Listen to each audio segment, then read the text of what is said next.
พระมหาเถระพระเถรานุเถระเจ้าคณะพระสังฆาธิการครูบาอาจารย์เจ้าที่เปิดวิทยุฟังอยู่เวลานี้บอกว่าจะเป็นหลวงป่อหลวงลุงตุลุงตุปีตุน้อง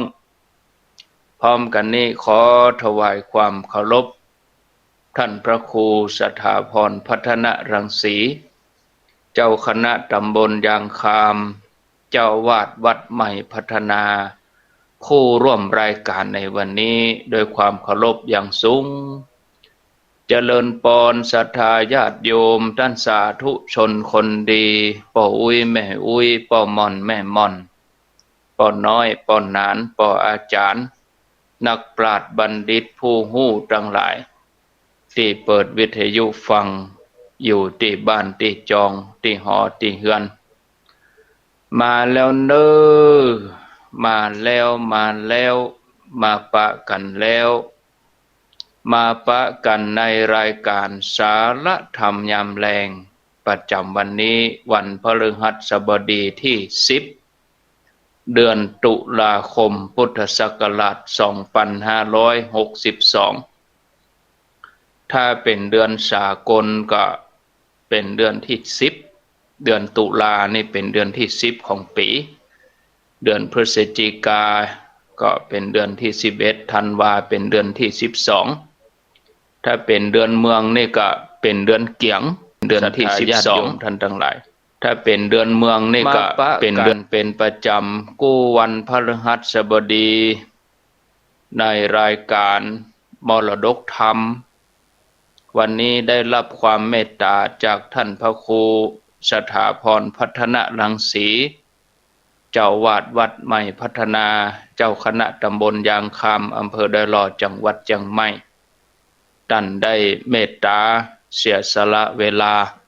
มาพบปะศรัทธาญาติโยมเป็นประจำในวันพฤหัสบดีที่2ของเดือนซึ่งวันพฤหัสบดีแรกนั้น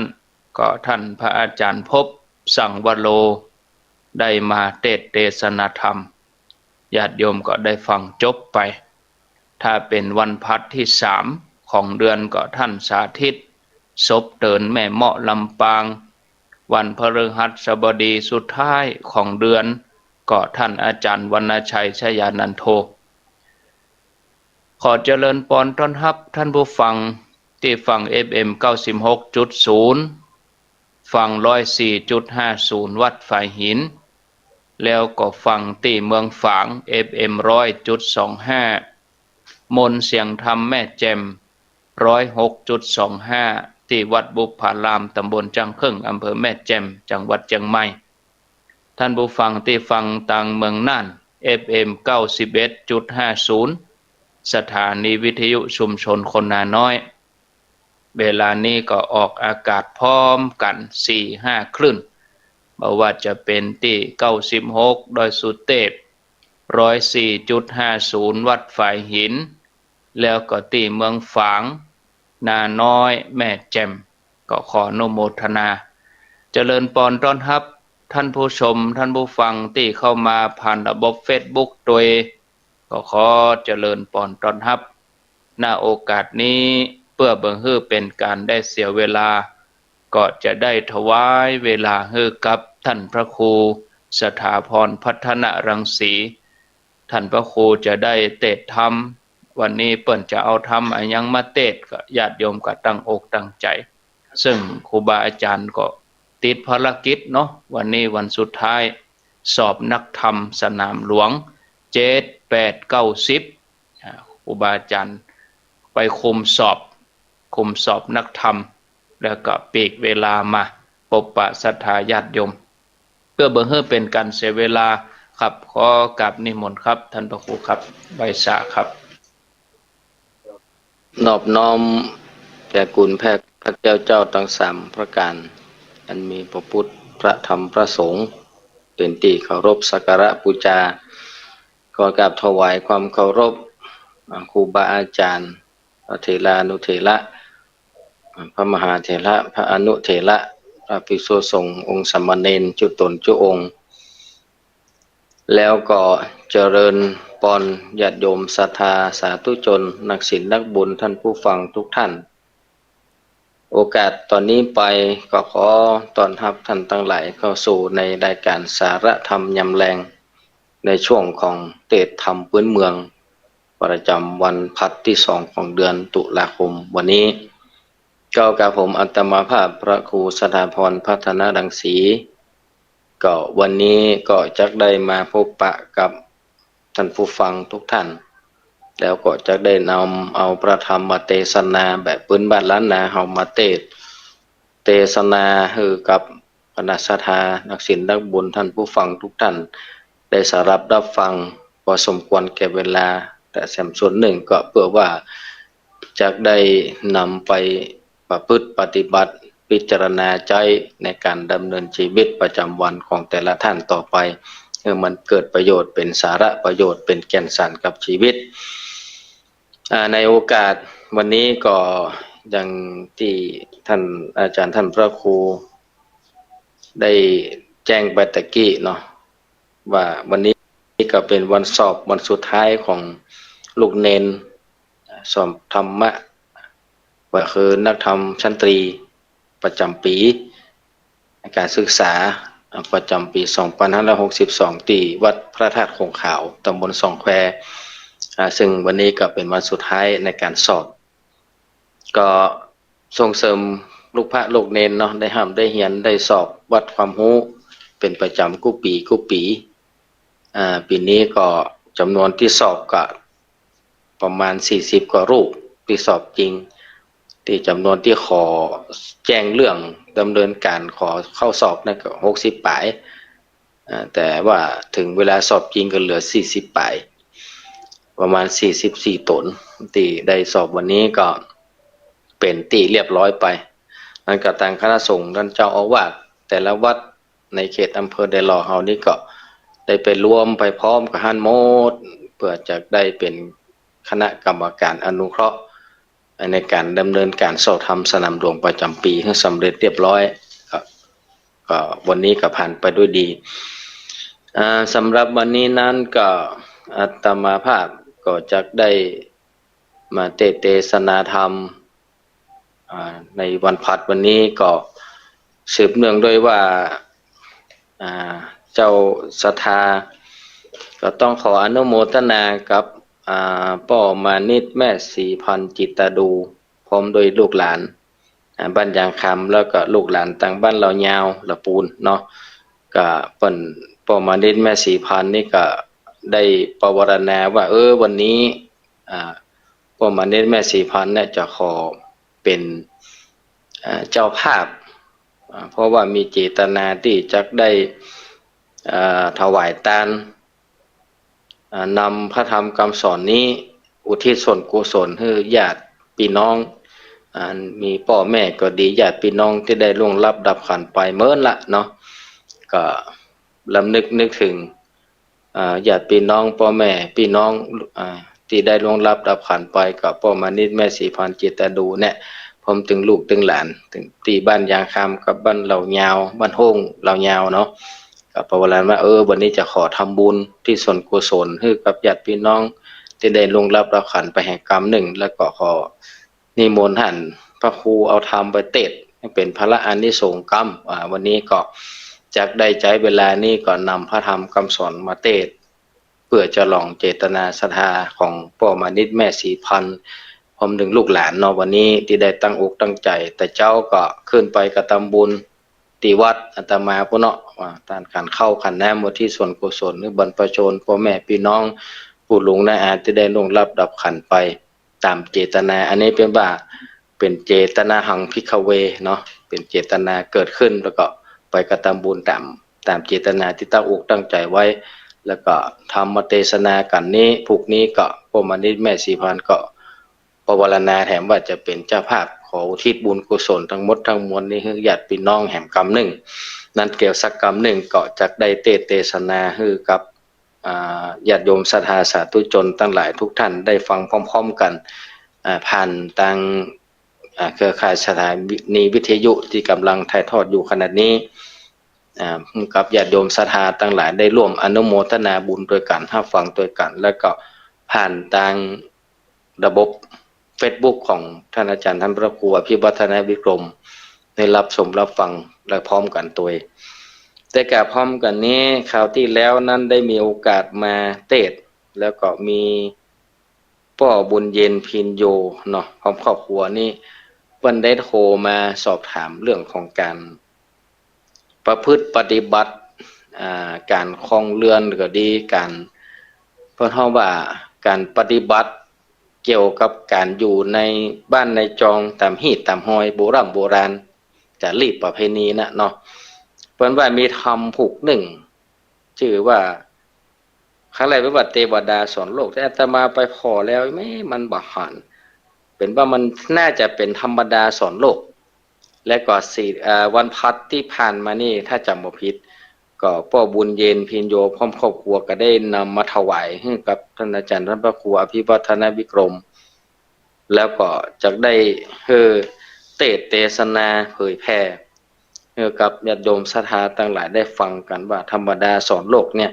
ที่คืดที่จาที่เสื่อมที่บ่ดีบ่งามเนี่ยในโลกนี้มีอะไรอย่างพ้องเนี่ยใดพ้องที่มันคืดมันจาแต่ว่าต้องขออภัยกับพ่อบุญเย็นธรรมเทศนาที่ท่านอาจารย์ภพสังวโรนำไปมอบให้อาตมาวันนั้นนี่ไปพอมันคล้ายๆเป็นกรรมเล่าเนาะเป็นกรรมเล่ากรรมเก่าว่ามันที่คืดที่เสื่อมที่บ่ดีบ่งามมีอะไรอย่างพ้องจะได้พ้องแต่อ่านพอแล้วลักษณะภาษาแล้วจะเฮาจะมาดัดแปลงเป็นตำนองเทศให้ก็ค่อนข้างจะยากพอสมควรมันจะต้องได้วิบกับภาษาเปลี่ยนภาษาเปลี่ยนกรรมหลายที่พอสมควรแต่ว่าตอนนี้กำลังเสาะอยู่นะแต่ว่าพยายามจะเสาะมาเทศให้ได้ปฏิอาตมาภาพที่ว่าท่านมีอยู่ผูกหนึ่งมันเป็นผูกหนึ่งมันข้างผูกสองนะแต่ว่าเสาะละกรรมบ่ปะบอกว่ามันมีตังใดถ้าเป็นเตะทำเตะแต่เป็นเนื้อเตียวทำแต่นั่นน่ะอันนั้นมันเตียตามาได้มีทำผูกที่หนึ่งธรรมดาสอนโลกเนี่ยแต่เปิ้นแบ่งดูเหมือนจะแบ่งเป็นสองผูกหนึ่งมีและผูกสองเสาะบ่ปะเดี๋ยวจะพยายามถามครูบาอาจารย์ที่เปิ้นเก็บรักษาไว้ถ้ามันมีนี้พยายามจะเสาะมาเตะให้ได้ไอ้การว่าจะเอาผูกหนึ่งมาเตะเนื้อก็เกิดมันบ่จบมันจะต้องไปต่อผูกสองครับเนี่ยมันก็เลยมันจะขาดตอนไปแต่ก็บ่แน่เตื้อถ้ามันเซาะไหนบ่ได้แต่ก็จะเอาผูกหนึ่งมาเตะให้กับญาติโยมศรัทธาทั้งหลายฟังโดยเฉพาะฉลองศรัทธาของพ่อบุญเย็นพินโยนี่เพิ่นตั้งอกตั้งใจให้ตานให้เฮาได้มีโอกาสฟังธรรมเกี่ยวกับโลกที่เฮาจังว่ามันคืดมันบ่ดีเนี่ยเพราะอย่างใดอย่างมันคืดมันบ่ดีเนี่ยจะได้มันคืดมันบ่ดีนี่ถ้ามันซ้อผูกสองที่ไหนบ่ได้เลยแฮงก็จะเอาผูกที่หนึ่งมาเทศหรือว่า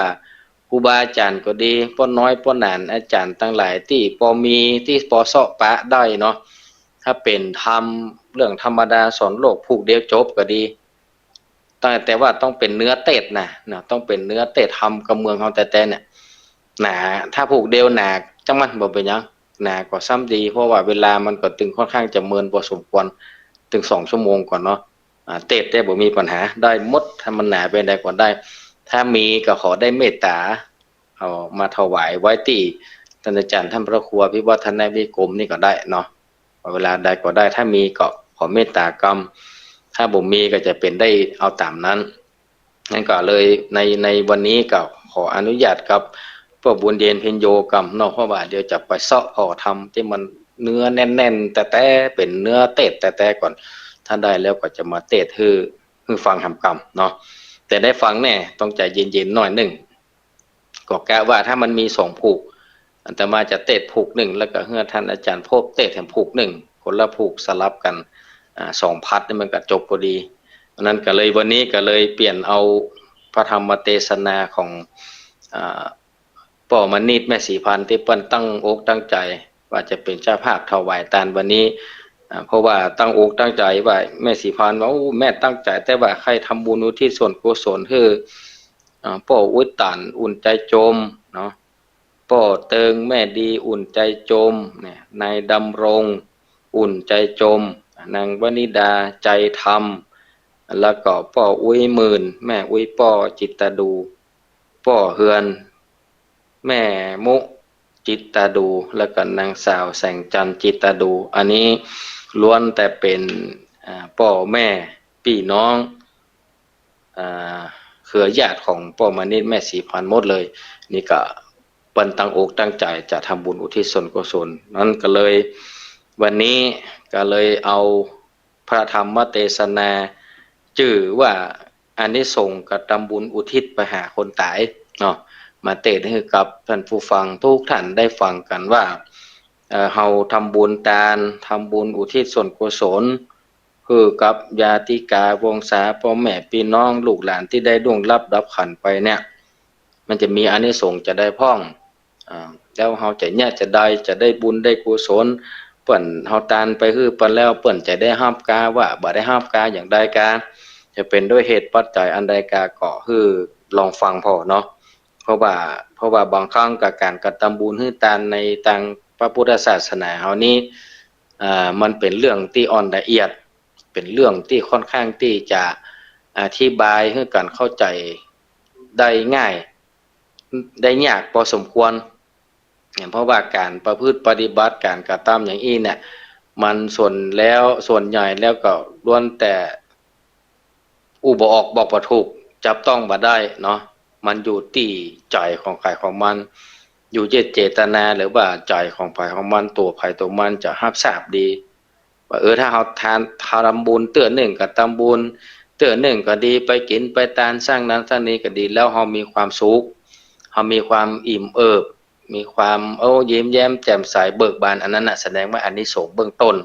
ที่เราได้ทำไปเนาะอันนี้ก็เขา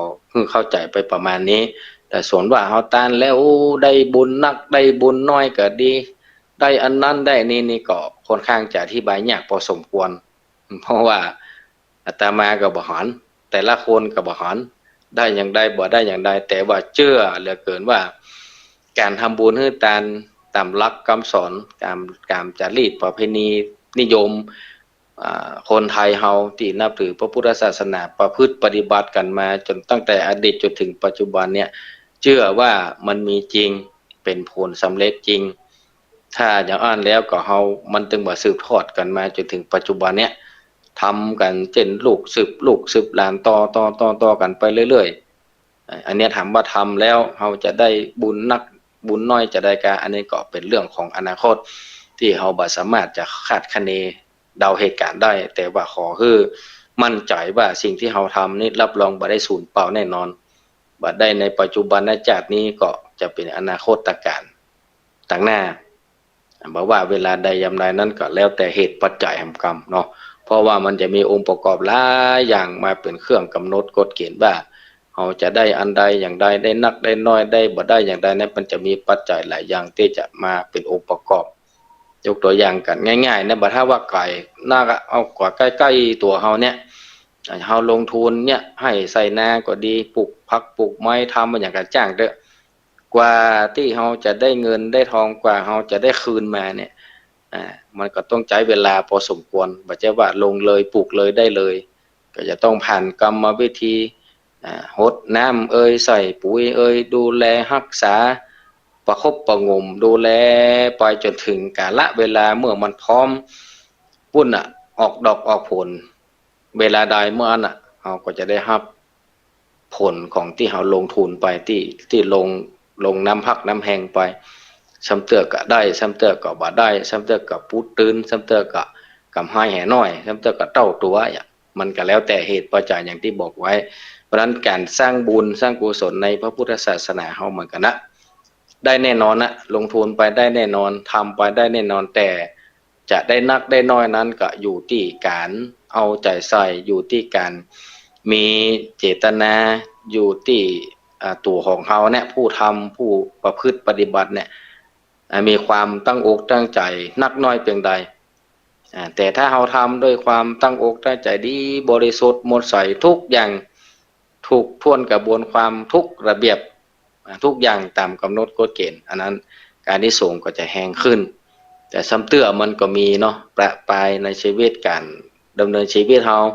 การทำบุญสุนทานการกินการทานสร้างกุศลคุณงามความดีแต่ละเตื้อนี่มันก็จะแปลว่ามันง่ายนะมันเป็นเรื่องที่ยากพอสมควรซ้ำเตื้อกับพร้อมซ้ำเตื้อกับบ่พร้อม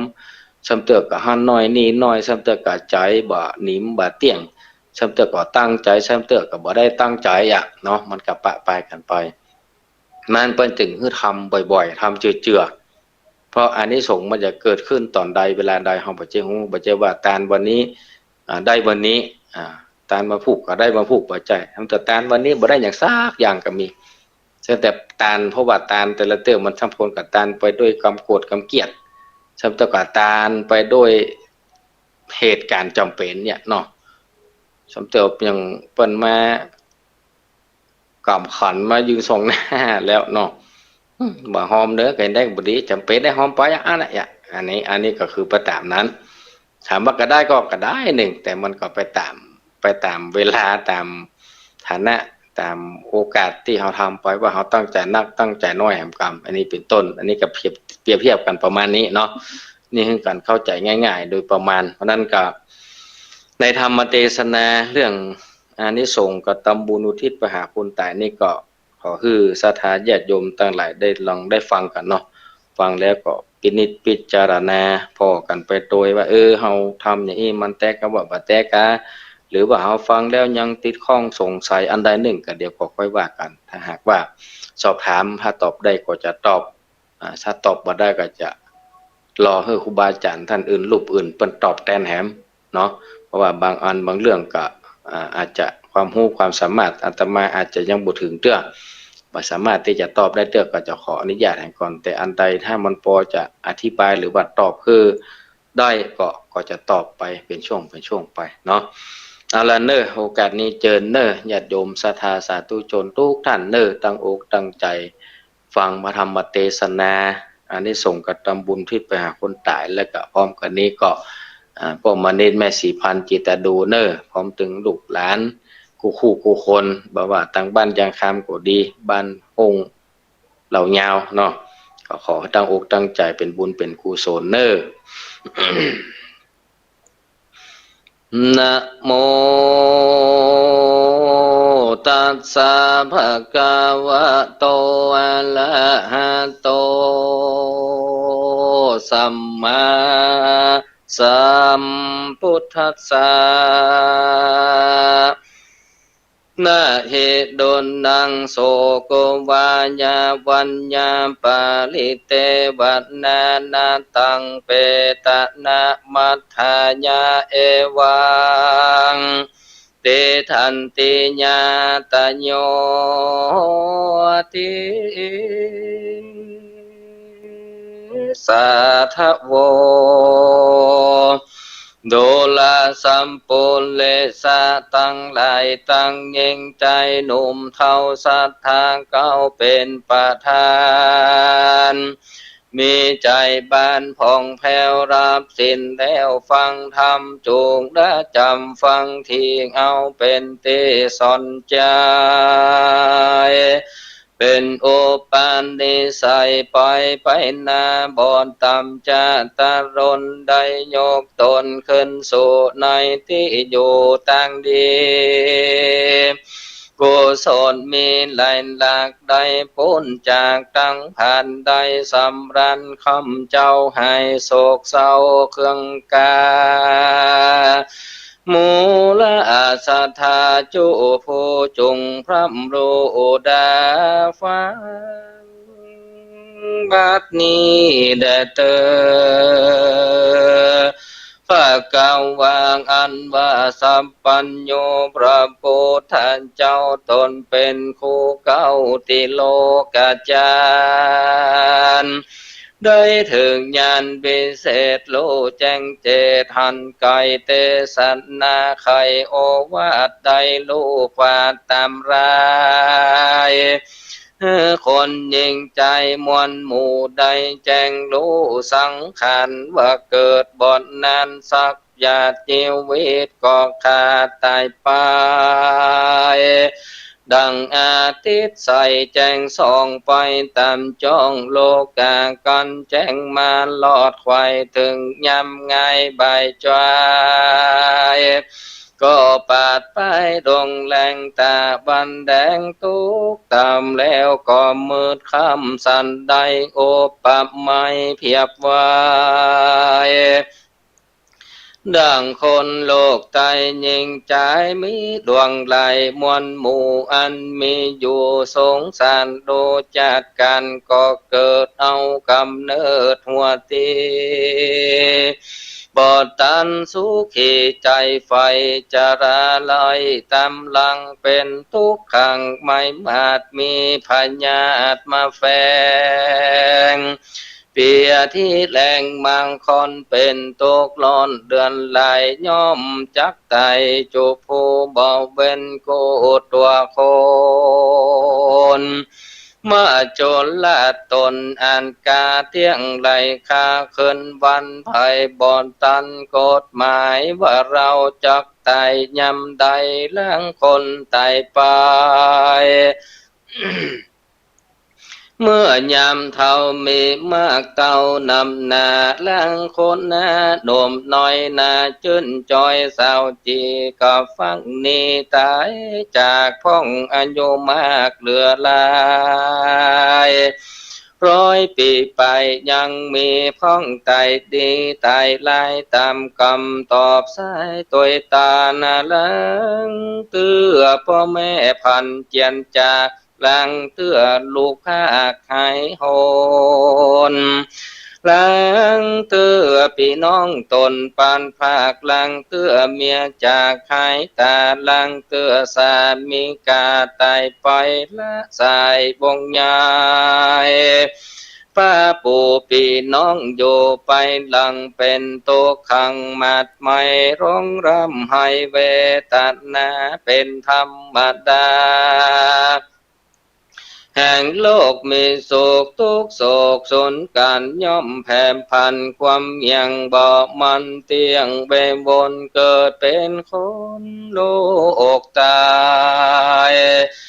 ย่อมจากได้ปานพรากตายลาจากกันไปอย่างอะไรเศร้าโศกวิปโยคนำนาการให้หาคนตายบ่หอนให้ไม่เป็นอย่างกันคนมอลัดนาพรากนาลาขับกว่าเป็นพี่จุมคนดีนั้นสายจงใส่ใจการตำบุญคือตันอุ่นยันได้ขาดสินสะอาดดวงดี58มีกับตัวบ่เมามัวตั้งอื่นตกใจตื่นนิกายจงตั้งใจฟังธรรมฟังแล้วจำจดจ่ออุติสาบุญต่อไปหายังผู้มรณาไตจากดับขันธาภาคไปนาบ่คือเขาตำจะหายโหนเป็นกุศลแผ่กว้างนักผาดแก้วอังไขจะว่าเป็นกตัญญูตาเพื่อมแผ่คือพ่อแม่วงศาญาติกามวลหมู่หืนใดอยู่ใจบ้านอันบนตาเยื่องนี้บ่ลับลีเนหายสุนไปได้ปังเป่าจักจะเล่าไขคานดังนิทานดวงแดวพระตนแก้วสัทธาเตสัตนาแก่พัมมันพุทธสัทธามแดวมูลสัทธาจูโพจงพัมโรดาฟังอิมังธรรมเตสนังสัทธาสาวัตถิยังวิหารันโตอันลำพังกันเทสิเตสหทาอันว่าสัพพัญโยพระพุทธเจ้าตนเป็นปิ่นเก่าติโลกาจารย์โพ งค์สำราญยังจอดอยู่ในยอดอันลำอันเดืองงามบอมพลอยู่นอกบ่อนเมืองสาวัตถีพระมุนีตนพันแผ่วกอมผาดลบแล้วยังพำอันมาทำเพื่อเป็นเหตุพระจริงเทศเทศนายังกะทาอันดีว่ายังกินจารัมมะนังกัตวาตัญจาตันนามัจจะเลดังนี้กิละดังได้ยินมาอายังนิพามานาผู้หนึ่งใส่อยู่นอกไม้ใหญ่เมืองใหญ่สาวัตถีใต้ปุรีเมืองกวางมีชื่ออังว่าจานุโสนีเขาของมีนักโสด80 โกฏเป็นไม้มีใจภายแผ่กว้างหุ่มก่อสร้างต่างๆคือว่าเฮอพิฆะหันใส่บาตรแก่เจ้าสินสร้างอาจบุญมากกันแก่คนยากเข็นใจคนยากไรอนาถาญาติกาพ่อแม่มีนแก้วแก่สหายอันโจติตายไปนาละคาบกว่าเป็นพีอันเศรษฐีผู้ใหญ่มีใจไฟขัดนิ่งหาหมู่วงสามบองขาดบอมพำหาดสักวันก็มีหันและนาเอกัมปนารติงยังมีคนหนึ่งใส่พำผู้ใหญ่บนนานนใส่ยามมาม้อยนายภาษาซอยใส่สะเรยามไรเทคอนรุงพรามกึดคงไปมาข้าเน่งหาพระแผ่ยังพ่อแม่และญาติกางอันมรณาตายจากละภาคเป็นผีพ้องกะตำดีไว้ก่อนเที่ยงบ่หอนถอยจาการพรากหน้าตายไปย่อมจากใดไปเกิดจันฟ้าเลิศไปบนพ้องกะตำตนบดีเป็นมิสาทิที่ใจยามกันตำบาปเลื่อนไหลกันเข้าตายดับขาดเที่ยงบ่อพาดอำใบกันว่าเข้าตายจากไปจากมีภัยช่วยกำเหิดล่วงล้ำตั้งผ่านเราฮือตันไปหาสัพเปชาตาน้อยใหญ่จากหลอดควายสันใดฮือตันไปไหลหลากบุญนั้นหากสุนหายตันหาคนตายนั้นใส่เขาจากได้หรือจะพรำสังกาในใจกันติดใส่แจ้งส่องไปตามจ้องโลกาพรามก็มาจะบอกเก่าใครขันข่าวปันมาคนยิ่งใจข้าใจหาดอกไม้ดวงบานพร้อมตั้งเพคหันเข้าน้ำบาดถูกพัมตั้งมวล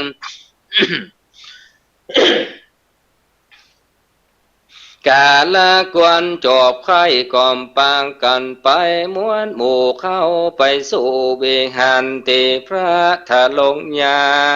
นยังจอดกันไปลอดนำนาก็ยกมือสาตั้งเก่าขาบไว้เล่าสามตีแล้วทำพระมุนียอดซอยโดยกามจื้นจอยปิญญาว่าพันเต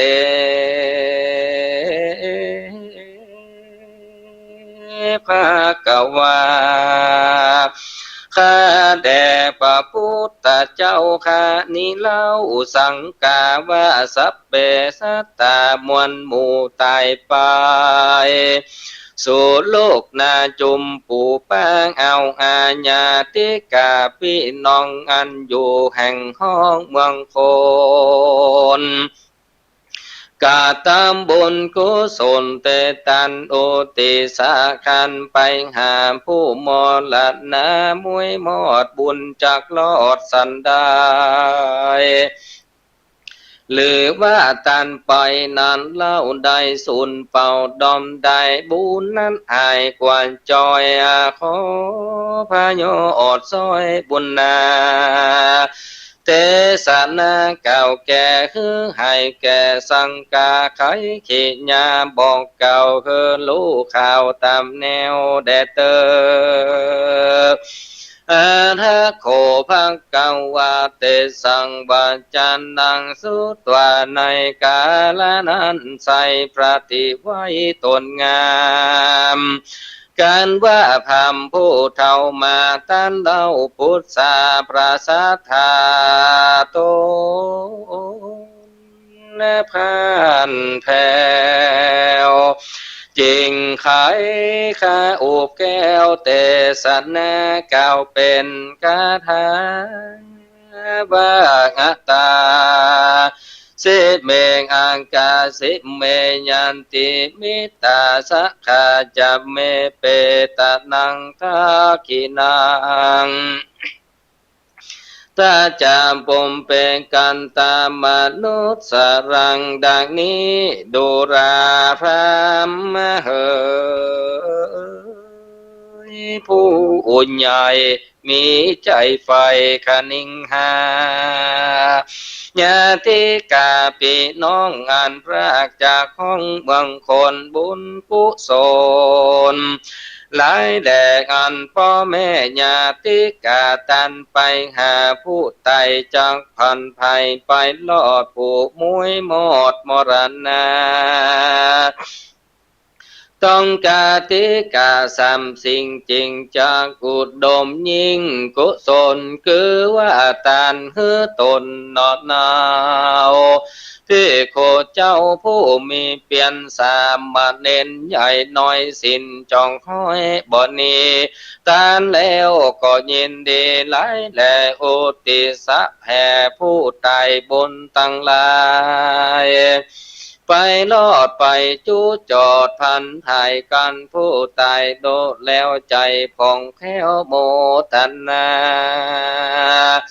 บุญบ่ไกลกาเด็กเล่ให้ไปที่ตั้งใดเตี้ยงจากไปโยกย้ายออกจากไข่ที่พันป่าละมิญญาณ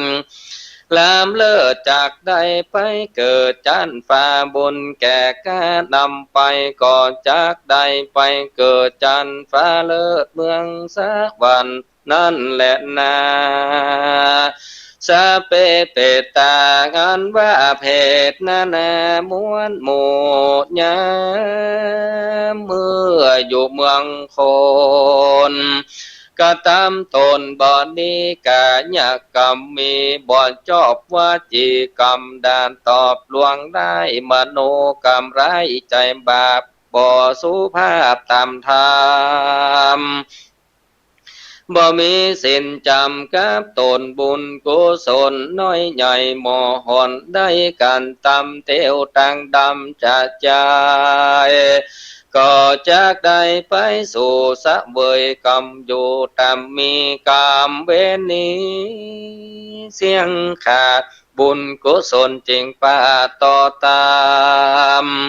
ไปจากนำขึ้นสู่ในที่อยู่สันทานได้สำราญเจินจอยบทต่ำก้อยมองขีของได้มีม้วนหมู่อันมีอยู่โลกาของนาหลายดากจากน้อยมากเพียงใดคนที่ตายไปเจียนจางจากหามละปั๊มไปบ่หอนได้สักไหลกุศลไหลน้อยมากอัญญาที่กาฝากไปห่างอนุโมตัสนาญาติน้ำโอติสาพัมไมตันกุศลบันดาล แก่กาจากไหวหน้าไปเกิดจันทร์ฟ้าเลิศไปบนหรือน้ำเอาตัวโต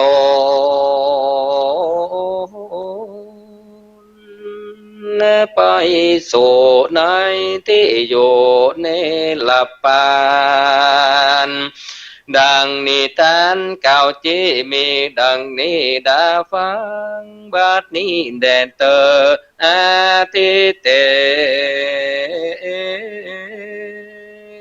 ใน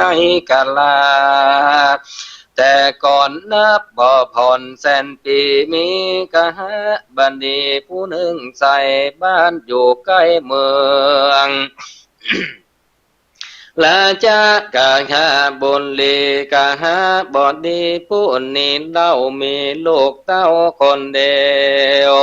ใจมันเลวกะหยาบกันตำบาปเลือนไหลกันว่าไตจันจากลาลาภาคเป็นผีกรรมบอดีสร้างไว้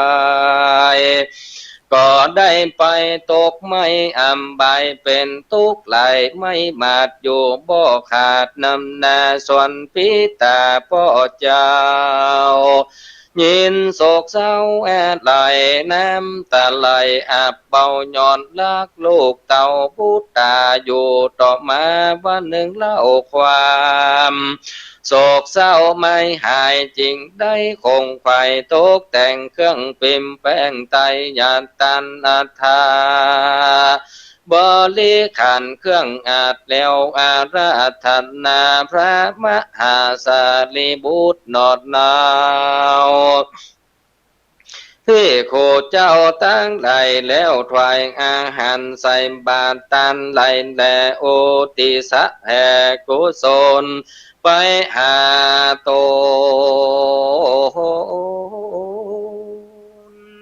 สัพพะสัตตาสัพเพเทวามวลหมู่อันสถิตอยู่ทวนนาคู่แหล่งลาสันทานแล้วส่วนบุญตันไปหายังพุทธาลูกเต่าอังก็มีหันแดดนางอันทาในกาลนั้นสายยังมีเทพานไทยผู้หนึ่งเล่าอายุเข้าดาดับขันพอผิวพันตัวเก่าดูมุนสาวเสียสาลีสัญญามีลูกควายว่าจากไก่ไก่กาหมอละแน่ก้อยกาชีวิตขาดตายไปจริงเดียวไว้ก้มเก่าขับไว้เล่าวันตาในกาลนั้นนากังหาบัดดีกุศลมี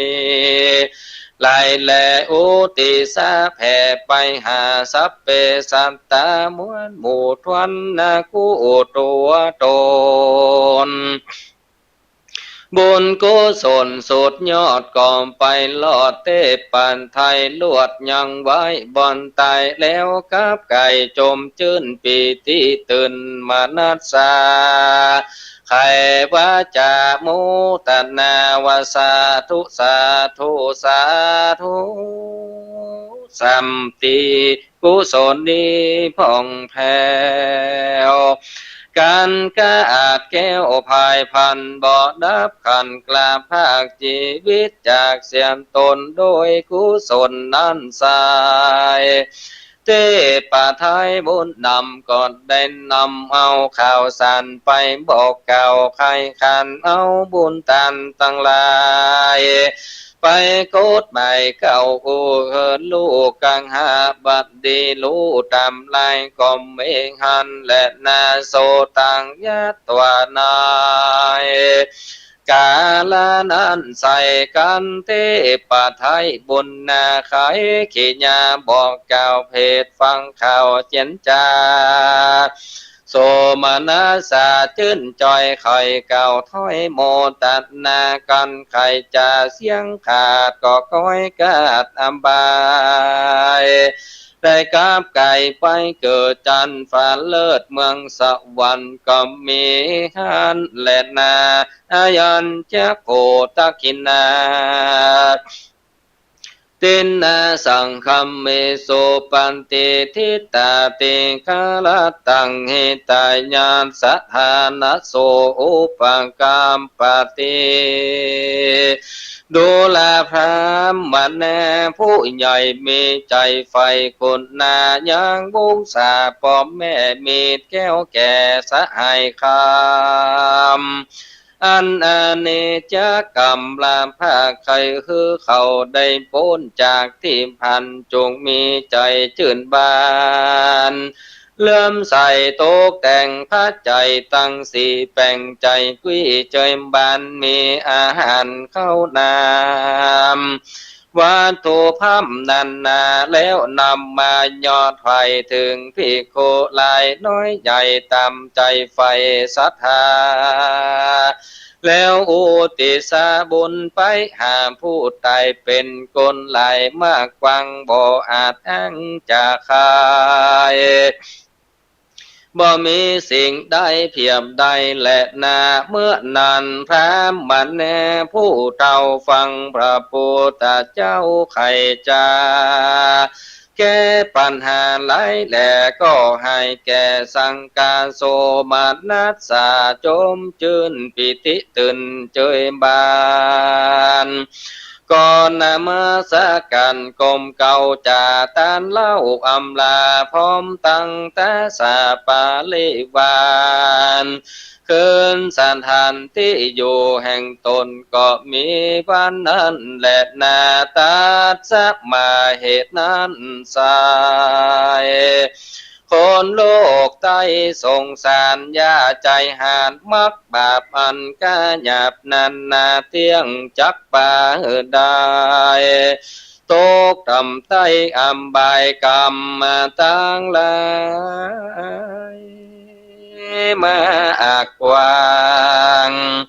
ไผได้สร้างอันใดก็จักไปตอบใส่คือได้หลายและดีเตียนย่อมหนีบ่รอดเพราะใจจอดเจตนา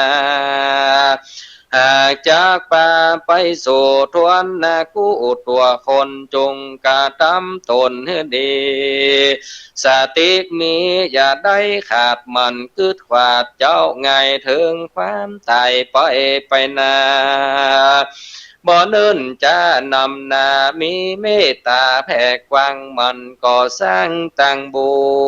ญ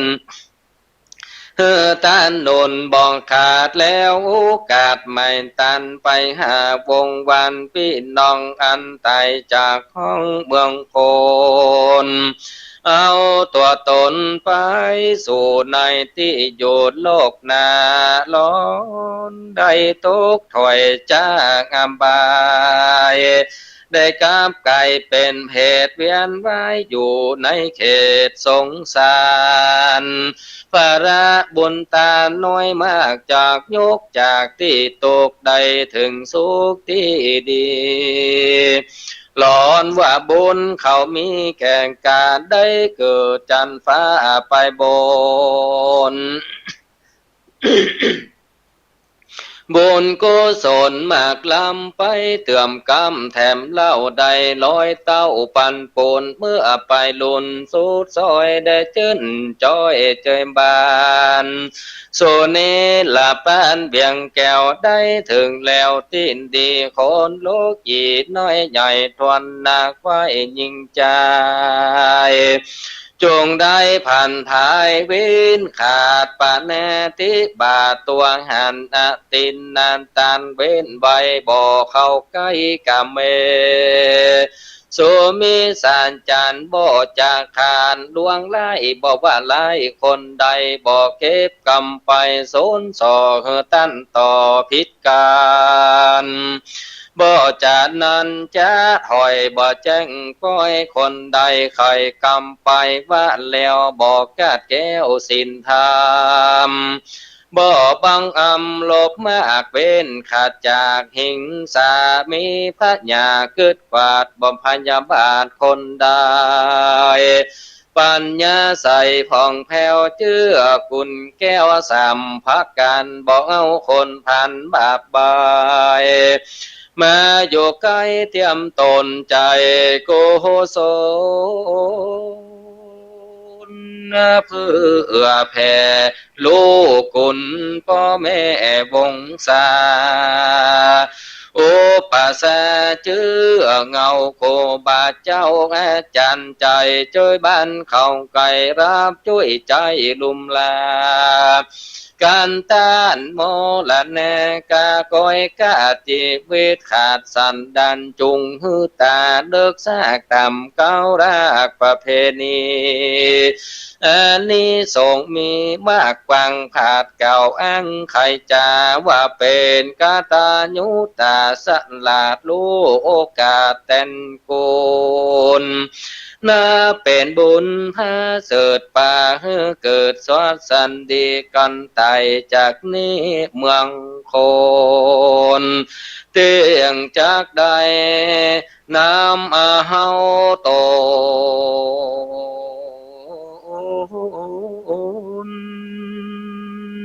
ไปเกิ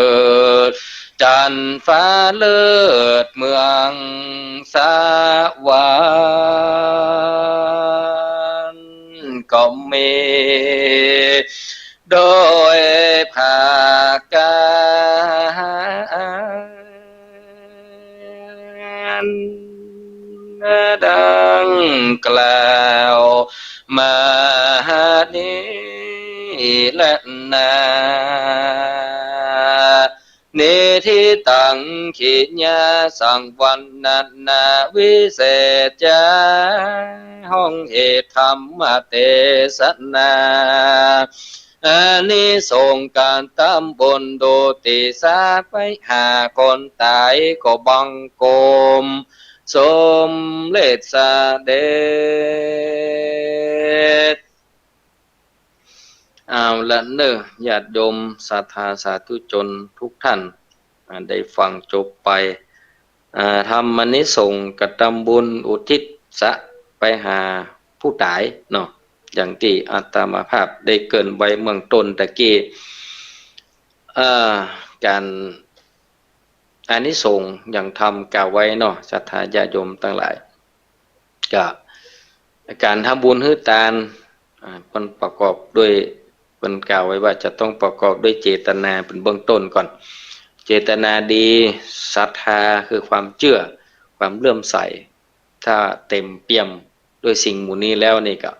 การทำบุญอุทิศส่วนกุศลมันก็อานิสงส์ก็จะแห่งขึ้นในธรรมที่กล่าวไว้ก็คือจานุโสนีพราหมณ์เนาะก็อย่างเฮาท่านทั้งหลายถึงวันเนี้ยการล้วนแต่ก็มีพ่อแม่พี่น้องเนาะญาติกาวงศาลูกเต้าเหล่าหลานครูบาอาจารย์ที่เฮาฮักเฮาเคารพเฮานับถือแต่อย่างใดก็ตามเมื่อถึงกาลเวลาหนึ่งเกิดบุคคลเหล่านั้นก็จะต้องพากต้องจากหมู่เฮาไปจากตัวเฮาไปซึ่งเป็นเรื่องปกติวิสัยของสัตว์โลกอยู่แล้วอย่างที่เฮาเข้าใจกันดีรู้กันดีแต่ว่ากรณีที่ว่าเมื่อเปิ้นตายไปแล้วเนี่ยเฮาจะเนี่ยจะได้ดีเพราะว่าในธรรมที่เปิ้นก็กล่าวไว้ว่าบางคนบางท่านยามเมื่ออยู่เมืองคนยามเมื่ออยู่เมืองคนนี่ก็เปิ้นก็ประพฤติปฏิบัติดีอยู่ตามศีลกินตามธรรมบ่ละเมิดศีลบ่ละเมิดธรรมบ่ผู้ง่ายเป็นคนศีลคนธรรมเนาะเป็นคนดีของบ้านของเมืองอันนี้ก็เวลาตายไปก็เชื่อว่าสถานที่อยู่ก็จะเป็นที่ดีหน่อยหนึ่งอาจจะเป็นภพภูมิที่ประเสริฐกว่าสัตว์โลกอื่นสัตว์โลกทั้งหลายตัวอาจจะเป็นบ่ฮะอาจจะเป็นบนสวรรค์ชั้นฟ้าที่ใดที่หนึ่งบ่ฮะเนาะอย่างที่บอกว่าดิจะมันบ่หันละแต่คงก็ตั้งบ่หันแต่ว่าเชื่อว่าบางคนที่อยู่ในเกิดมาเป็นคนในหนึ่งชาติหนึ่งเนี่ยถ้าได้ทำสิ่งดีๆไว้ตลอดกับสิ่งดีๆเหล่านั้นก็จะกำจะจูไปตลอดจนครับเต้าเสี่ยงลมหายใจโพสไปถึงภพภูมิจัดหน้าต่อไปแห่งอันนี้จานุโสนีพราหมณ์ก็เป็นอย่างเงี้ยพี่น้องป้องป่ายญาติกาวงศาคนฮู้จักมาเกยคนที่ฮักกับบางคนก็ดีแต่เนอบ่มีเหตุบ่มีเพศบ่มีภัยบ่มีอะไรอย่างที่จะมาติดมาแปดเป็นคนบุญคนกุศลคนรักษาศีลคนหนึ่งอันนี้ก็นึกพอแล้วก็บ่ห่วง ถ้าตายไปแล้วก็เชื่อว่าจะได้ไปอยู่ภพภูมิที่ดีมาตั้งกับกันแถมคนหนึ่งกันบางคนบางท่านเนี่ยอย่างบดีแตะบดีว่าเกิดมาหนึ่งชาติแล้วบ่สร้างอย่างซักอย่างบ่ทำบุญบ่ทำกุศลบ่สร้างคุณงามความดีบ่พูดง่ายว่าบ่เนี้ยอันใดให้มันเกิดประโยชน์มีแต่เรื่องแต่ราวมีแต่สิ่งบ่ดีบ่งามอย่างเฮาหันกันประปาในสังคมในโลกเฮาถึงวันเนี้ยอันที่ดีก็ดีแต่เนออันที่บ่ดีก็บ่ดีใบบ่ดีงามอันที่กลางๆก็มีอันที่บ่ดีนี่กะเวลาเขาตายไปได้เนี่ยจะได้แหละจะเอาอย่างไปช่วยไปกำเขาก็คือตึงหาอีดูเด้อเนอะถ้าเอาเปิ้นตายไปเขาจะเอาหยังไปช่วยเปิ้นที่ตายไปจะไปอยู่ในที่ไหนกะได้อยู่ดีกะบ่ดีกะจานตู้เย็นพัดลมก็ได้บ่ได้หมูอย่างที่เขาจ้างตานกันทั้งวันเนี่ยตู้เย็นทีวีกะรถเครื่องรถถีบรถยนต์กะปราสาทกะบ้านเนี่ยได้อยู่บ่ได้อยู่ได้นอนบ่ได้นอนเอาไปวอดกับก่อยไปนอนเนี่ยเสื้อก่อยยังบ่ค่อยก็มีเท่ากันนั่นน่ะปราสาทกะไปถึงไปเฮ็ดกับไฟเผาโหยังมีเหลือก็ขี้เต่ารถเครื่องรถยนต์กับผู้จาปีกแห่สาวเนาะอย่างที่เฮาปฏิบัติกันน่ะมันมีเหมือนปกติน่ะว่าจะได้ขี่ว่านเนี่ยเฮาตานแล้วเฮาเอาคืนไปอย่างบ่ฮู้เนาะอันนี้ก็แล้วแต่ความเชื่อของใครของมันเนี่ยอาจารย์นุชโสนีพราหมณ์ก็ไปมีความสงสัยสลังสังกะจะเย็นได้ตานไปแต่เด็กก็จะนึกถึงกับพระธรรมบุญเหมือนกันนะจะตานให้เพิ่นจะได้รับก็บ่ได้รับก็บ่ฮู้ก็เลยไปถามพระพุทธเจ้าบอกให้ข้าใจทั้งหลายเตรียมเด้อเตรียมข้าวน้ำอาหารไปวันพุธเนี่ยจะไปทำบุญถวายทานแล้วจะลวดถามพระพุทธเจ้าก่อนเนาะว่าญาติกามุสาพี่น้องที่เป็นดังเอี้ยที่เพิ่นตายไปมันเพิ่นจะได้รับก็บอกบ่ได้รับได้บ่ได้การอย่างไรการไปถามกับเรามันแล้วอกแล้วใจนี่ก็เมื่อไปถึงพุทธเจ้าก็บอกว่าเนี่ยเมื่อท่านถามเนี่ยดีละเป็นคำถามที่ดีที่สุดเพราะมันจะได้กระจ่างการทำบุญให้ทานเนี่ยเป็นจะได้บัณฑิตนักปราชญ์ครูบาอาจารย์เปิ้นถึงว่าอุทิศส่วนกุศลให้เทพบุตรเทวดาแล้วก็สรรพสัตว์ทั้งหลายธรรมนี่บอกว่าเทพบุตรเทวดาเนี่ยมันก็มีเสี่ยงอายุขัยเหมือนกันสรรพสัตว์ทั้งหลายก็มีเสี่ยงอายุขัยเหมือนกันเทพบุตรเทวดานี่ก็เมื่อได้เกิดอยู่ในภพภูมิที่ดีแล้วเนี่ยก็จะต้องมีการเสี่ยงอายุขัยจากภพภูมิที่นั่นไปแหมเมื่อถึงเวลากาละที่จะส่องเสี่ยงอายุขัยมีเทวดาตัวหนึ่งทำได้กล่าวไว้เนาะจังตะกี้ได้ฟังกันก็โดยอานิสงส์ผลบุญที่เฮาทานไปเนี่ยอุทิศส่วนกุศลให้เทพบุตรเทวดาเน้อได้รับบุญรับกุศลก็แทนที่จะเสี่ยงอายุขัยกะกายเอาไปกำไปจูไปเติมเพิ่มเติมไปแหมบ่เสี่ยงบ่ซ้ำสักกรรมได้เพิ่มพอกพูนขึ้นแหมเพราะอันหยังเพราะว่าเจตนาเป็นเบื้องต้นตั้งอกตั้งใจทำบุญที่ส่วนกุศลอย่างที่เฮาทำกันถึงวันเนี้ยอันนี้ตานฮื้อเทพบุตรเทวดาขันหนึ่งเน้อตานฮื้อสรรพสัตว์ทั้งหลายขันหนึ่งเน้อตานฮื้อพวกเกิดไม่เกิดอันเจ้ากรรมในเวรอันนี้หมายมาลูนอยู่นี่บ่แน่ใจอันเจ้ากรรมในเวรพวกเกิดไม่เกิดในแต่ก่อนนี้บ่คล่ำได้ยินเท่าไหร่อยู่กับครูบาอาจารย์แต่ก่อนนี้บ่ล่ำมีแต่ว่าช่วงหลังๆนี่แค่นักเนี่ยเจ้ากรรมในเวรพวกเกิดไม่เกิดบ่เนาะเพื่อความสบายใจก็ทานบ่เด้อบ่เป็นหยังถึงบ่เสียหายก็ไปถามพระพุทธเจ้าก็บอกว่าเนี่ยเป็นอย่างเงี้ยเมื่อสงสัยก็จะบอกคือว่าเจตนาหังภิกขเวประกอบด้วยเจตนาบริสุทธิ์มีความเชื่อความเลื่อมใสศรัทธาแล้วสิ่งที่จะเอาไปถวายทานนั่นก็คือบริสุทธิ์หมดสายจะไปลักเปิ้นมาจะไปลู่ไปญาติจะไปลู่ไปจริงเป็นมาทานของที่บ่ดีบ่งามเนี่ยเปิ้นบ่ฮึดทำบุญฮึดทาน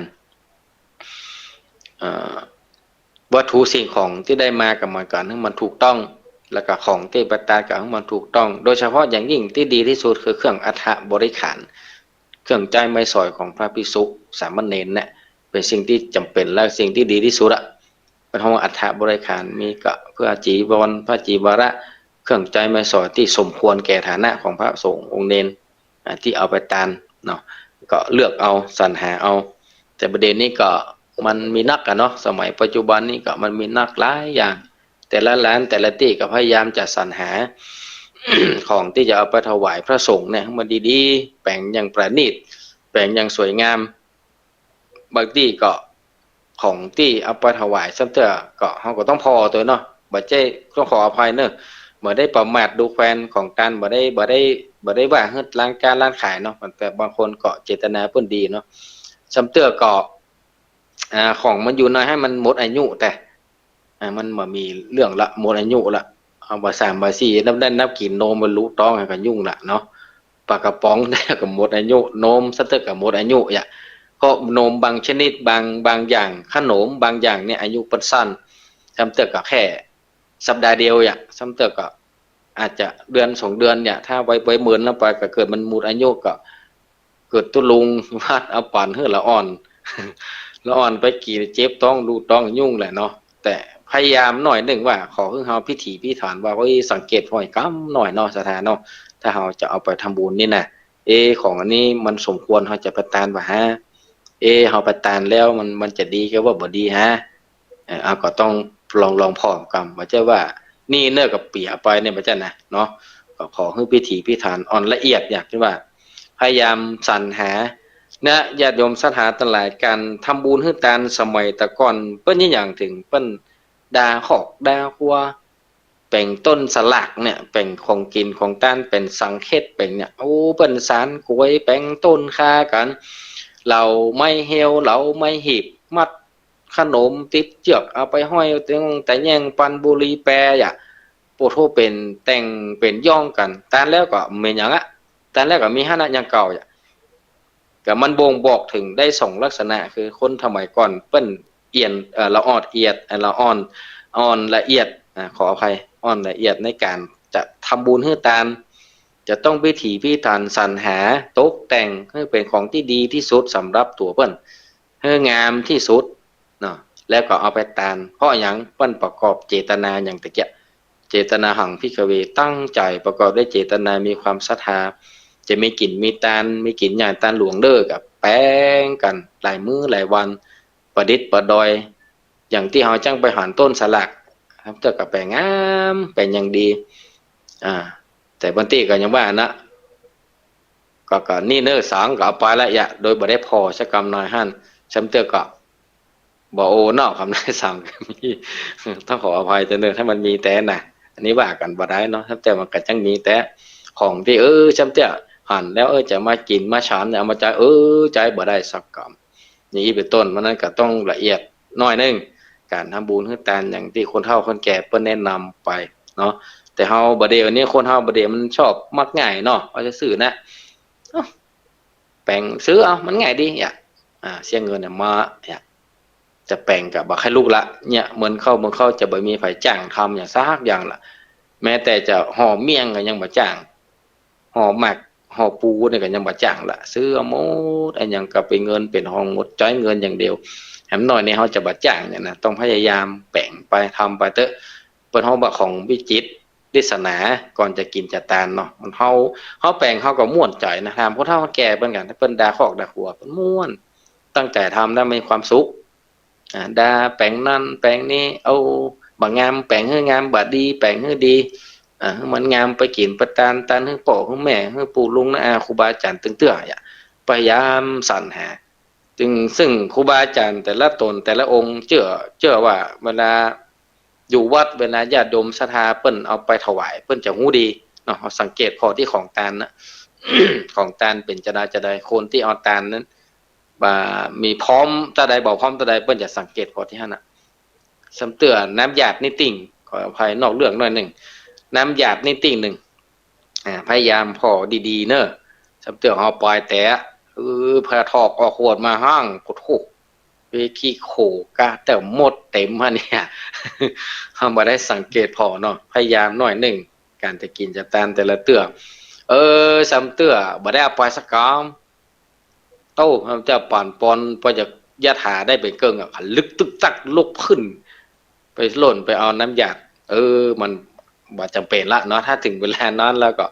บ่มีก็บ่เป็นหยังละบ่ต้องเอาละถ้าเฮาต้องเตรียมลูกแต่บ้านแต่จองอันเนี้ยเพิ่นถึงว่าควรจะกินจะตานจะพิถีพิถันละเอียดหรือไม่พอเอาตอนอย่างเงี้ยสำคนก็เพิ่นเอาน้ำหยาดตัวกาเนี่ย ส่วนเติกจะหยาดน้ำเหลววกเหลวพักเปิ้นหยาดเฮาก็หยาดอะโดยบ่ฮู้ต้นสายปลายเหตุเปิ้นถอกเสียงเฮาก็ถอกเสียงเปิ้นหยุดเฮาก็หยุดอย่ามีหลายที่ถ้าสังเกตพอดีๆเนี่ยเนาะไปงานศพงานสากงานห้างกันสังเกตบ่เตอะที่เปิ้นบ่ค่อยเกยซะใดน่ะเฮาจะว่าเปิ้นบ่จ้างก็ดูกันหลายได้ที่บ่ค่อยเกยเหลววกเหลววักเปิ้นถอกก็ถอกอะบางคนถูกได้จามก่อนเอาถอกน้ำยาดเน้อจะเป็นกระถอกถ้าบอกก็ถอกก็อยู่ห้าอย่างเก่าแต่สูตรแทบบ่ได้ถอกสักกรรมบ่ได้ยาดสักกรรมก็มีนั่นอันเนี้ยเป็นห้องว่าถ้าคนใดประกอบด้วยศรัทธาความเชื่อแล้วก็ตั้งใจตามจะได้อานิสงส์ส่วนหนึ่งคนตายอย่างที่พระเจ้าบอกให้พราหมณ์จานุโสนีพราหมณ์ว่าเนี่ยต้องประกอบด้วยของอันบริสุทธิ์ตานให้กับพระภิกษุสงฆ์สามเณรผู้มีเปียนเป็นว่าเนาะตานแล้วก็คือมีความยินดีตานแล้วคือมีความอิ่มเอิบในใจบัจจวัตตานแล้วกินแหนงง้าวบัจจันนะอันนี้บ่ได้ละ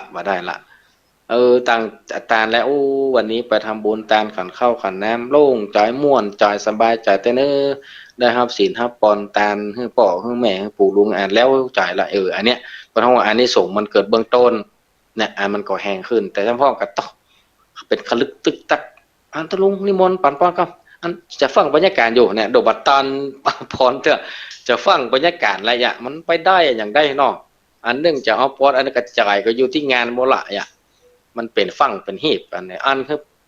ปีกเวลาดีๆหน่อยแบ่งเวลาดีๆหน่อยแล้วมันเอาตาตึงเตื้อเนาะตั้งอกตั้งใจตาตึงเตื้อแล้วมันดีหน่อยตานแล้วก็คือมีความยินดี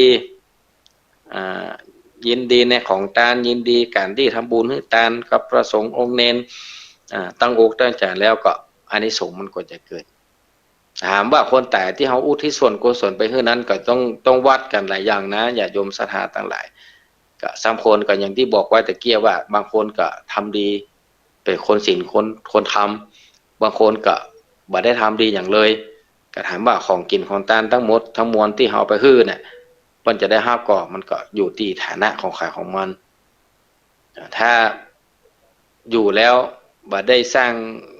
คุณประโยชน์อะไรอย่างเงี้ยเลยเนี่ยมันก็อิดหน่อยอย่างเขาบ่ถ้าสมมาภายสดาญาติโยมตะไหลถ้าเขาไปเปรียบเทียบกันง่ายๆนี่ก็เหมือนดังที่เปิ้นเยี่ยมญาติในเรือนจำเนาะเปรียบเทียบกันจัดง่าย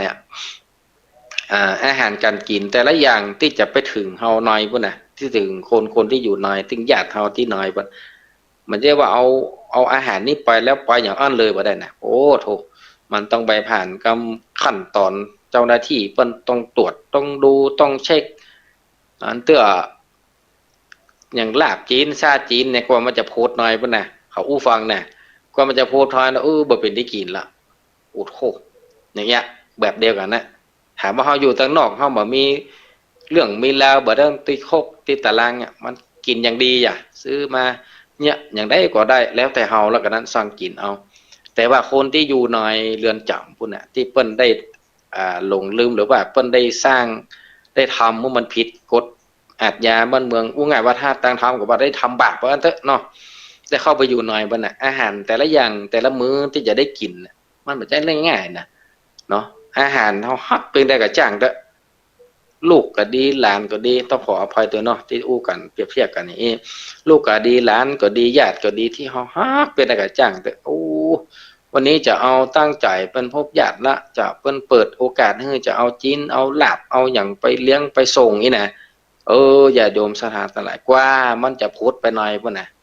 เขาฟังมาเมียเบอบีบแล้วบีบแฮมเคี่ยแล้วเคี่ยแฮมดีบ่ได้กินสักคำบ่ได้กินสักคำเพียวหน่อยพุ่นอย่างเงี้ยมันเป็นลักษณะเดียวกันนะมันการทำบุญให้ทานเฮาก็เหมือนกันญาติโยมศรัทธาทั้งหลายถ้าเฮาทานคือกับบุคคลที่เปิ้นเคยได้สร้างกุศลบุญบารมีไว้นักเนี่ยบ่ยากเลยบ่ยากสักอย่างกึศอย่างใดปรารถนาอย่างใดได้อย่างนั้นแต่ว่าตรงกันข้ามถ้าบุคคลที่เฮาอุทิศไปฮื้อเนี่ยเปิ้นเฮาก็จะฮู้ดีเนาะเฮาจะฮู้ว่าญาติพี่น้องก็รู้ว่าบุคคลที่เฮาตานฮื้อเป็นคนจะได้ถ้าเปิ้นนักแก่พ้องนี่ก็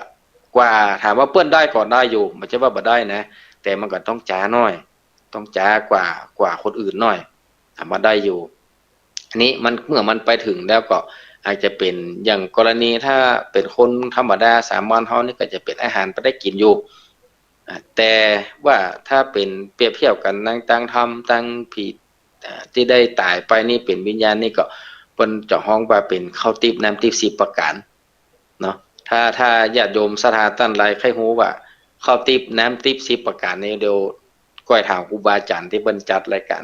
ในต่อไปว่าข้าวทิพย์น้ำทิพย์10ประการนี่จังได้ยินกันนี่มีหยังพ้องฮะโดยประมาณในลองถามเปิ้นพอเนาะนั้นเนี่ยในพาจานุสนิพามก็เลยว่าตั้งใจว่าจะทำบุญอุทิศส่วนกุศลไปหาญาติพี่น้องที่เปิ้นได้ล่วงลับผ่านไปก็ตั้งใจทำบุญมื้อเนี้ยพระเจ้าก็บอกเมื่อท่านตั้งใจแล้วก็ให้มีอย่างเงี้ยเจตนามีความพร้อมหลายเรื่องหลายอย่างบริสุทธิ์พุทธพองตั้งแต่จิตตั้งแต่ใจเตรียมอาหารการกินสำรับกับข้าวต่างๆมาทำบุญแล้วอุทิศส่วนกุศลให้แล้วก็ตั้งจิตอธิษฐานปรารถนาแล้วที่สำคัญคือตานแล้วเพื่อมีความยินดีในของกินของตานแล้วยินดีในการทำบุญแต่ละครั้งแต่ละเตื้อไปกับพระสงฆ์สามเณรครูบาอาจารย์ที่เปิ้นได้ปันศีลปันปอนอันเนี้ยมันก็จะเกิดไปแต่ว่าจะไปละเลยเฮาบ่ทำเลยบ่ได้นะต้องหมั่นทำเด้อต้องหมั่นทำหมั่นสร้างไปเรื่อยๆเพราะหยังเพราะเบื้องต้นเมื่อเฮาทานไปแล้วก็กุศลคุณงามความดีกุศลบุญทานที่เฮาทานไปก็จะได้สะท้อนย้อนมาเฮาแห่ผู้ทำบุญให้ทานก่อนถ้าไปที่ไหนบ่ได้เลยแห่งของกินที่เฮาทำไปอุทิศส่วนกุศลไปเนี่ยไปบ่ฮอดบ่ถึงญาติเฮาที่ได้ล่วงลับผ่านไปก็สิ่งพวกเนี้ยก็คอยสะท้อนย้อนขึ้นมาหาตัวเฮาแถมเมื่อได้รับเอาอานิสงส์ส่วนบุญตานี้ในโอกาสที่เฮาได้ทำไปอย่างนี้เป็นต้นเพราะนั้นอันเนี้ยในธรรมเทศนาในส่งกับทำบุญอุทิศส่วนกุศลคนตายเพิ่นได้กล่าวไว้ประมาณนี้เทวบุตรเทวดาจะไปละสรรพสัตว์ทั้งหลายก็จะไปละอุทิศส่วนกุศลให้ไปสัมภเวสีทั้งหลายก็ดี ปีเปรตทั้งหลายก็ดีอุทิศส่วนกุศลไปเขาเหล่านั้นได้เอามาอนุโมทนาบุญกุศลกับเฮานี่ที่เฮาได้ตั้งอกตั้งใจกันทำบุญให้กันไปแต่นั่งที่บอกไว้เบื้องต้นแต่เกี้ยว่าสิ่งหมู่เนี้ยถึงมันจะมีในการดำเนินชีวิตเฮาเป็นประจำเข้าภาษาออกภาษา12เพลงก็ดีลำนึกถึงเมื่อคืนเมื่อค่ำเมื่อคืนรับฝันหันกะก็แจ้งบ่แจ้งมาก็เก็บสำรับกับข้าวอาหารไปกับทำบุญที่ส่วนกุศลไปฮื้อน่ะมันจะมีในชีวิตประจำวันเฮาตลอดนั้นแต่ว่าขอให้ศรัทธาญาติโยมเฮาทั้งหลายเมื่อเป็นอย่างนี้แล้วก็ต้องมีความตั้งใจเนาะตั้งใจดีๆเฮาจะไปทำบุญเด้อจะไปกินแหน่งแข็งใจแล้วก็จะไปอ่วงอะไรของต่างๆตันแล้วก็ปล่อยอนุโมทนายินดีถวายทานไปละสบายใจแล้วก็ที่ก็เอาละถามว่าจะได้บุญได้กุศลนักน้อยอย่างได้แต่กี้อย่างที่บอกไว้กับท่านทั้งหลายฟังแต่กี้อันน่ะมันอธิบายให้กันค่อนข้างที่จะยากพอสมควรนะมันจับต้องบ่ได้บอกบ่ถูกบอกออกบอกบ่ถูกแต่ว่าขอให้เชื่อว่ามีแจ้ถามว่าจะฮู้ได้ที่ไหนก็อยู่ที่ตัวเฮานะเฮาจะฮู้คนเดียวมีความม่วนอกม่วนใจไปตานพระป่าก็ดีไปตานอย่างเขาที่แล้วเฮาไปร่วมกันเนาะถวายเทียนภาษาก็ดีหล่อเทียนภาษาม่วนแต่ม่วนว่ามีความสุขยิ้มแย้มแจ่มใสอันเนี้ยเป็นเฮาว่าอานิสงส์ของการทำบุญสุขภาพจิตก็ดีสุขภาพใจก็ดีแล้วก็สุขภาพร่างกายก็ดีไปตัวแต่ว่าถ้าปล่อยโดยความหมู่ม่วนบางงานในวันนั้นวันค่ำเฮาก็ตึงหมู่ม่วนตานไปก็ฉะนั้นบ่ม่วนบางงานก็บ่มีความหมายหยังเพราะนั้นก็พยายามสิ่งพวกนี้จะเพื่อมันละขาดในการดำเนินชีวิตเฮามันกู้กันไปให้มันกู้ว่าเอาทานให้กับพี่น้องก็ดีแล้วทานให้กับตัวเก่าเป็นบุญเป็นกุศลสิ่งพวกนี้มันถึงบ่หายไปไหนมันจะวนเวียนมาที่เก่าหาตัวเก่าเฮาเนี่ยเพราะว่าในหลักปฏิบัติของจับผู้เฮาเนี่ยมันเป็นเรื่องที่เบื้องต้นอยู่แล้วการทำบุญให้ทานเนี่ยนะถึงแม้ว่ามันอาจจะบ่ทั่วถึงกันกะหรือว่าบางท่านก็เข้าใจบางท่านก็บ่เข้าใจมันก็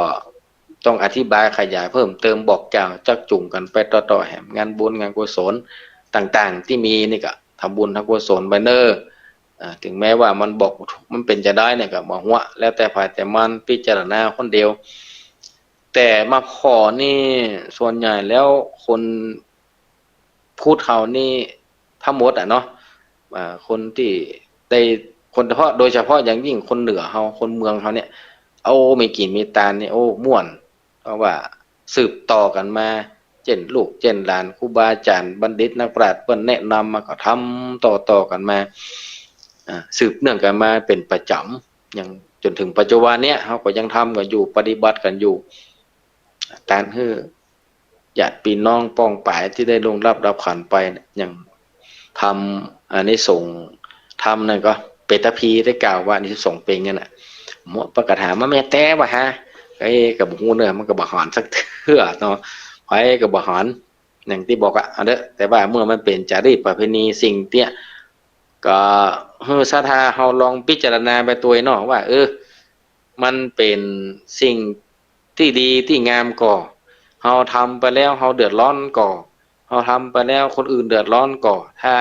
บ่เดือดร้อนสักอย่างนี่ทำมาเถอะอันนั้นเป็นบุญเป็นกุศลหมดอะเป็นสิ่งดีหมดอะแต่ว่าพิจารณาไปแล้วทำไปแล้วบ่ไหวเนอะครอบครัวตัวเฮาก็ดีรับรองเดือดร้อนแน่คนรอบข้างเพื่อนฝูงทำไปแล้วเพิ่นถ้าจะเดือดร้อนจะวุ่นวายแน่อันนั้นแสดงว่าบ่ต้องหามาทำไปก็บ่มีความหมายมันมีประโยชน์ก็เลือกเอาคนเดียวพิจารณาเอาใจไข้ควรเอาดีๆทำให้เต่าที่เฮาสามารถทำได้ทำเอาที่เฮาสามารถประพฤติปฏิบัติแล้วก็สงเคราะห์ได้อนุเคราะห์ได้มันบ้านเฮาบัดนี้มันสังคมเฮาบัดเดียวถึงแม้มันจะมีการเปลี่ยนแปลงวิวัฒนาการเจริญก้าวหน้าอย่างรวดเร็วนี่ก็จ้างได้แต่ว่าสิ่งต่างๆที่เฮาเป็นของเก่าของเกื้อที่ดีงามที่งดงามก็พยายามจะไปละกันจะไปละพยายามทำไว้ติ๊กๆสะสมไว้ติ๊กๆโดยเฉพาะเยาวชนคนหนุ่มสาวสมัยเนี้ยบ่ค่อยจะมีเวลาต่อใดนักเพราะว่าเรื่องภารกิจการงานเนาะว่าคนมาท่านก็บ่ค่อยจะมีเวลาได้ทำบุญสักเตื้อก็ใจก็แค่ทำอยู่แต่ว่าบ่มีเวลาก็แต่ก็ต้องเลือกเอาคนเดียวอะเนาะต้องปลีกขึ้นได้หาเวลาหาจ่องตังขึ้นได้กว่าที่ก่อนที่มันจะสายลงไปเราจะไปรอปล่อยสักว่างก่อนจะก้อยไปวัดก้อยไปใส่บาตรก้อยทำบุญอีน่ะจะไปอ้างเนาะบ่ดีมีเวลาก็เข้าใจรีบทำเนี่ยมีเวลาก็เข้าใจทำเนี่ยจะไปปล่อยเวลาให้ล่วงเลยไปบ่ได้จะบ่มีประโยชน์เพราะฉะนั้นก็สาระธรรมต่างๆข้อคิดปริศนาธรรมต่างๆที่ครูบาอาจารย์ก็ดีได้มาเทศน์ก็ดีได้มาบรรยายขยายความให้ญาติโยมศรัทธาทั้งหลายฟังมันก็หลากหล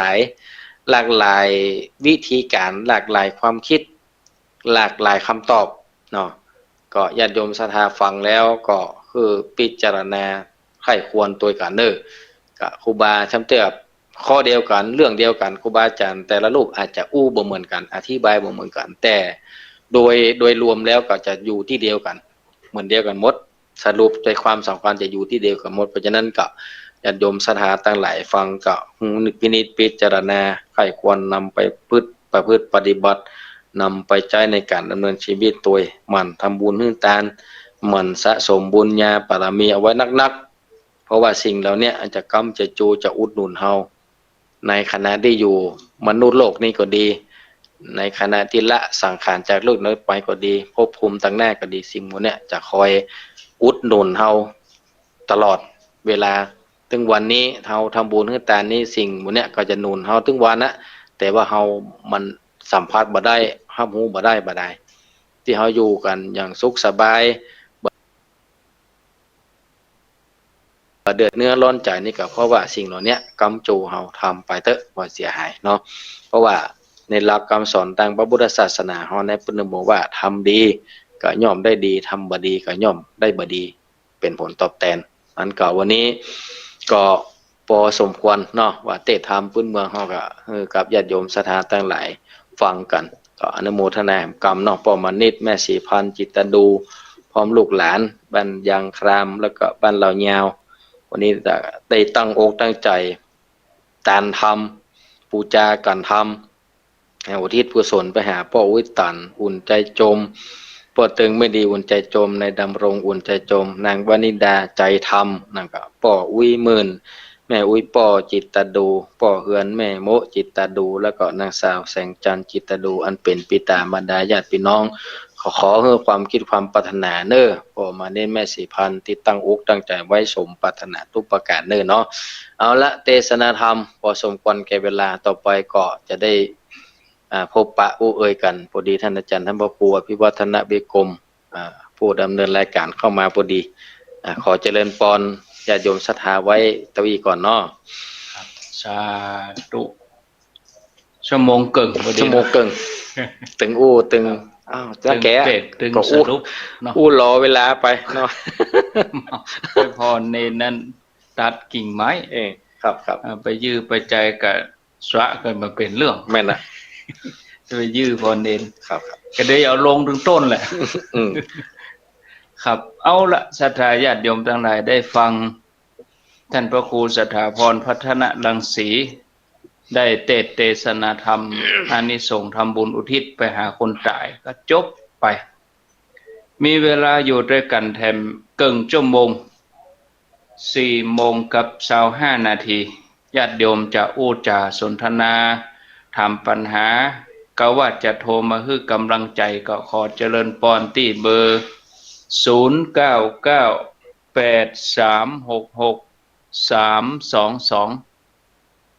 0998366322จะอู้จะโทรมาให้กำลังใจฟังจากที่ไหนตั้งใดฟังจากเมืองฝางกาฟังจากในเวียงฟังคลื่นไหนก็แจ้งผลการรับฟังมาก็ได้สายแรกเข้ามาเจริญพรนมัสการเจ้าจากที่ไหนจากหลังการแม่สาวเจ้าหลังการกำลังใจหน้าเจ้าหลังการแม่สาวอำเภอรังสีอำเภอแม่อายเจ้าโอ้จัดตู้ท่านแน่เด้อแม่ฟังโทรศัพท์นั่นกะคือเปิ้นเตะทามม่วนแต่แม่ฟังโทรศัพท์นี่จะไปเมาฟังวิทยุมันศูนย์อันน่ะเจ้าเอาตั้งใจฟังโทรศัพท์ปิดวิทยุเหียเจ้าปิดแล้วอันกะเปิ้นนั้นหลักแกบม่วนดิแต่หลักแกบม่วนแต่ให้กำลังใจเงินเจ้าโมทนาสายต่อไปเจริญพรเจ้าไว้สารนะเจ้าห้วยโทกเจ้าไม่ดีทนเจ้าโอ้ห้วยโทกป่าปูว่าได้อาจารย์ป่าปูบ้านห้องป่าปูกะป่าปูบ้านห้องบ้านห้องว่าตีสองใจได้ฮู้ฟังโดยได้ผู้ยานะเจ้าฟังคลื่นไหน96เจ้า96โมทนาเนอสาธุเจริญพรเจริญพรติดแล้วมาตรการเจ้าจากที่ไหนอยู่สันทรายสันนาเมงเจ้าสันนาเมงเจ้าสันทรายฟังแล้วเป็นจะได้พ้องเข้าใจดีเจ้าเป็นเตะโดยบรรยายเตยเนาะกูวันพัดที่2ของเดือนเจ้าโมทนาสาธุเนอจำได้ก็ตนเตศเจื้อหยังกันนั้นก็นั่นเนาะนี่จังหวัดพัดนี่บ่เคยได้ฟังเมินๆมาแต่ท่านอาจารย์ที่ครบนี่ทั้งบ่อยโมทนาเนอสาธุเจริญพรไม่ค่ะเจ้าจากที่ไหนยังไม่ปรุงเลยสเก็ตเนอร์โดยสเก็ตเจ้าสเก็ตวันนี้อยากจะไหว้สาถามเกี่ยวกับอย่างเขาตามสลากเนี่ยเจ้าเอาตามไว้ภายหน้านี่เขาจะต้องหยาดน้ำก่อนเจ้าตามไว้เป็นหน้าหยาดน้ำก่อนเนาะเดี๋ยวรอฟังคือไผ่แล้วก็ชนตัวอ่ะเจ้ารอฟังในวิทยุเนอะเจ้าเดี๋ยวจะนิมนต์ท่านพระครูเป็นช่วยกันตอบเนาะสาธุเจริญพรสายต่อไป0998366322จากที่ไหน ไว้สาขาผมโยมกวีโดยหลังท่าโควิดฟังคลื่นไหน96ครับตุลุงฟังท่านพระครูวันเทศธรรมวันนี้นะครับพอดีวันนี้ชนะลำย่อยกะเข้าสวนมันร้อนมันนอนเลยมาฟังชนะลำไยโดยโมทนาเนอร์ฟังตั้งเมื่ออัน2 โมงก็มาพระมหาวิจารณ์มาทำมาอีกครับดีแล้วชัดก่อ96โดยหลังถ้ำครับชัดครับว่าผมบ้านผมมันอยู่สูงมัน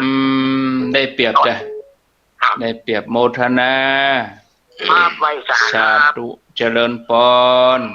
ไหว้สาเจ้าแม่อ้วนกะ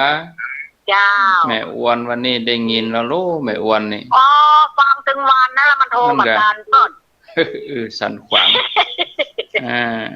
แต่ว่าก็ฟังโทรมาตามเด็กที่ได้คนใดกรรม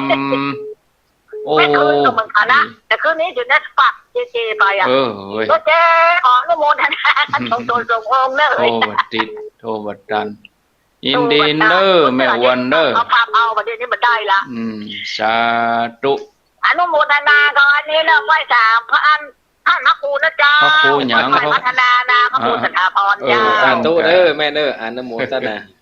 จ้าเจริญปนจ้าไหว้สาเจ้าท่านพระครูจากที่ไหนจากบ้านดงฤาษีเจ้าพระครูสถาพรเนาะสถาพรพัฒนรังสีพัฒนารังสีนะคะแม่ว่าดงฤาษีบ้านหงเฮาเนี่ยแถมน้อยเนี่ยไฟจะตาให้เฮาละอ่อนเดียมจะใส่หูเนาะแม่นนะนะคะแม่พยายามการว่ายังเป็นยังคนนี่เนาะตอนเราตายไปแล้วนี่เฮามาต้องไปหวังอะไรอย่างนั้นเนาะแม่นนะเจ้าทำเมื่อเราตอนเรามีชีวิตอยู่นี่เนาะเจ้าแม่นแน่นอนเจ้าไหว้สาเจ้าโมทนาแม่เอื้องไพรดงฤาษีสายที่8เจริญปนครับไว้สาครับท่านพระครูจากที่ไหนปออกหนองจอมจำได้สันซ้ายครับหนองจอมสันซ้ายว่าจะได้ฟังชัดดีกาชัดดีครับขืน96ครับ96เนาะฟังตั้งแต่กี่โมงแล้วยังตอนนี้มาฟังตอน3 โมงครึ่ง3 โมงครึ่งเปิดเทศทำได้ทั้งนอกเข้าบ้านมาโอ้เป็นยังครับผมฟังกันไปเรื่อยๆเนอะครับทำกวนครับฟังกวนนะมันมีคำถามยังก้าอยากจะถามทำครูว่าเวลาเราตันขอกตันขวาตันขันเข้าไปเมื่อคนตายนี่เขาจะได้เป็นส่วนบุญส่วนกุศลหรือว่าเขาได้เป็นเข้าเป็นของครับจะได้ส่วนบุญหรือว่าได้ของอีกรอฟังในวิทยุเนอะครับไว้สาธุ0998366322เจริญปนสายที่9กลับไปสาเด้อเจ้าจากที่ไหนไม่แดงไม่แดงแดงยางคำไม่แดงยางคำนั่งฟังตะวันตกหมู่มันนะฟังขึ้นไหนแม่96ฟัง96จ้ะอันภาพดีท่านชาติดีบอกชาติดีเหมือนอันไอ้กับไว้สาท่านพระครูสถาพรตัวเนอะติดนำบุญนำไอ้อย่างนั้นนี้อุทิศบุญกุศลไปแล้วอกแล้วใจแล้วฟังได้จับได้ไหวตัวสบายใจแล้วเนาะกับนี้นะแม่เนาะสบายใจละกับนี้เจ้าถึงจะมีแต่มามีแต่เขาก็มาอาจจะหูได้อย่างท่านต้นว่านั่นนะแต่ความในศรัทธาเขาตั้งแต่เขาเกิดมาเป็นคนละพ่อแม่ปิยติโตโยสุติกาพ่อแม่พี่น้องเขาพ่ออุ้ยแม่หมอนเขาเพิ่นนับถือเขาจะมาอีมาอยู่อีเนาะเขาก็เขาก็ได้สืบได้ทอดต้นใหม่อีเขาทำแล้วเขาก็สบายใจท่านว่าโอ้ดีโมทนาเจ้าสาธุสาธุแม่แดงเนอะอยู่ดีมีสุขมีเข้ามาแถมเอาเหีย12สายแล้วก็เดจะเข้า8เนาะครับ9แล้วกะครับ9แม่แดงสายที่10เข้ามา0998366322รับสายที่10เจริญปนบรรษาเจ้าจากจังใดจากที่ไหนในเวียงเจ้าในเวียงแก้วคมขำเจ้าฟังชัดดีกา ชาติเจ้าฟังถึงวันนะเจ้าถึงวันเนาะเจ้าอยู่ในเวียงเนี่ยจ้ะน้ำเพลิงประตูเชียงใหม่เจ้าอ๋อประตูเชียงใหม่เนาะแปลงฝ้ายไปเตอกะแปลงฝ้ายเจ้าแปลงฝ้ายมงคลเจ้าตัว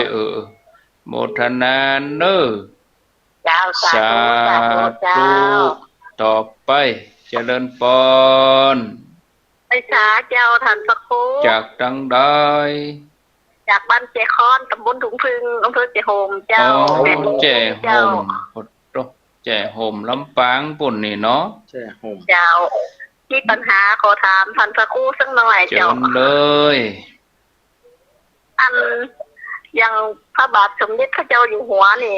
ถ้าเฮาสวดมนต์แล้วเฮาแผ่เดชตาให้เปิ้นได้ก็เจ้าโอ้ดีกะก็นึกว่าเปิ้นเป็นของสูงเฮาแผ่เมตตาแผ่บุญโอ้ก็เป็นอย่างเฮานึกถึงกุลอย่างเฮานึกถึงพุทธเจ้าเดี๋ยวรอฟังในวิทยุเนาะเจ้าถึงกุลเปิ้นไปสาเจ้าสตางค์เฮาใจถึงวันนี่ก็ถ้ามีหูปเปิ้นติดหรือไปมีก้าหยังเอกระดาษบ่ได้นี่เอาสายที่12เจริญปนทานค่ะทานจากที่ไหนแม่ค้ากล้วยทอดแม่ลิมค่ะทานแม่ลิมขายกล้วยทอดไม่ได้ขายค่ะรถไปลงขาเจ๊อยู่บ้านกำลังทำกับข้าวเนี่ยค่ะกำลังโทษพี่นี่ลูกค้าก็ถามหากะอ๋อหนูเล่ค่ะถนนมันยังไม่เสร็จหนูขายทอดที่บ้านเนี่ยใส่รถไปเล่ขายไปค่าข้าวได้วัน100 200ก็เอาแล้วค่ะกำไรตอนนี้ทำกับข้าวไปโดยจ้าฟังเต็ดฟังเต็ดทำเมืองเข้าใจก่อหู้เรื่องก่อยมรู้ค่ะพอจะหู้อันกะมาอยู่ตั้งอายุ16แล้วค่ะอยู่เมินล่ะนี้เนาะ64ตอนนี้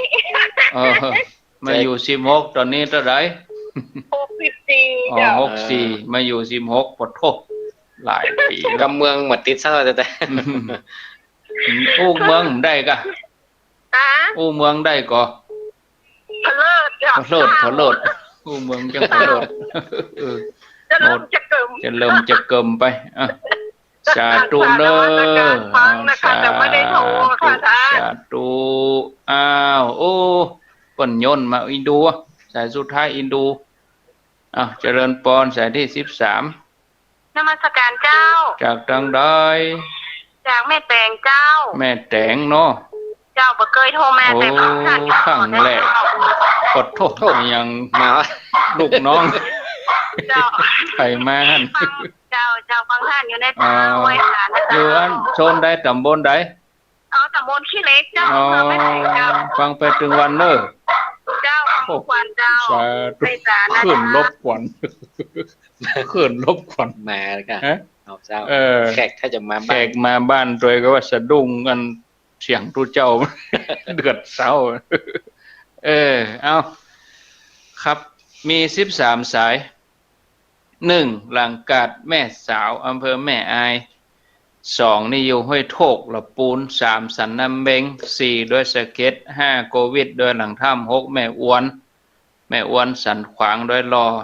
7ดงฤาษีแม่เอิงไพ8หนองจ้อมสันทราย9แม่แดงยางคาม10อยู่ในเวียง11แจ่โฮมลำปาง12แม่ริมแม่ก้าขายกล้วยทอดทำกับข้าวไปโดยฟังทุเจ้าไปโดย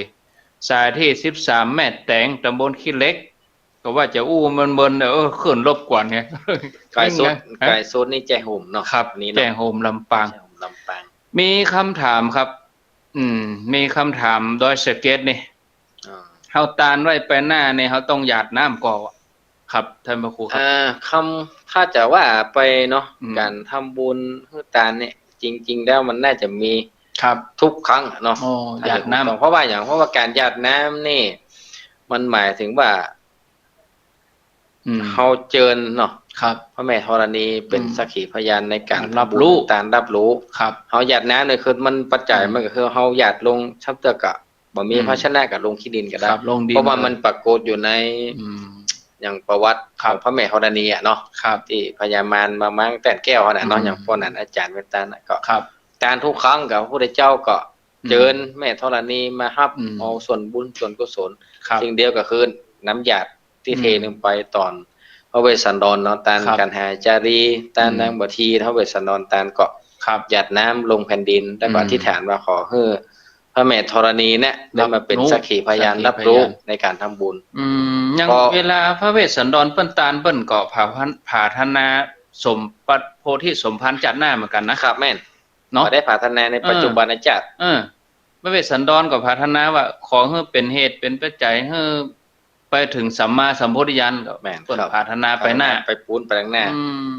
ครับแล้วก็เลยสร้างไว้เมื่อปรารถนาสูงสุดอย่างอันสิ่งที่จะนำพาไปถึงอย่างอันจะต้องทำอย่างหนักที่สุดอ่ะยิ่งยวดเลยยิ่งยวดที่สุดจนใจว่าสูงสุดแล้วเนาะพระองค์ถึงเนี่ยตานลูกตาน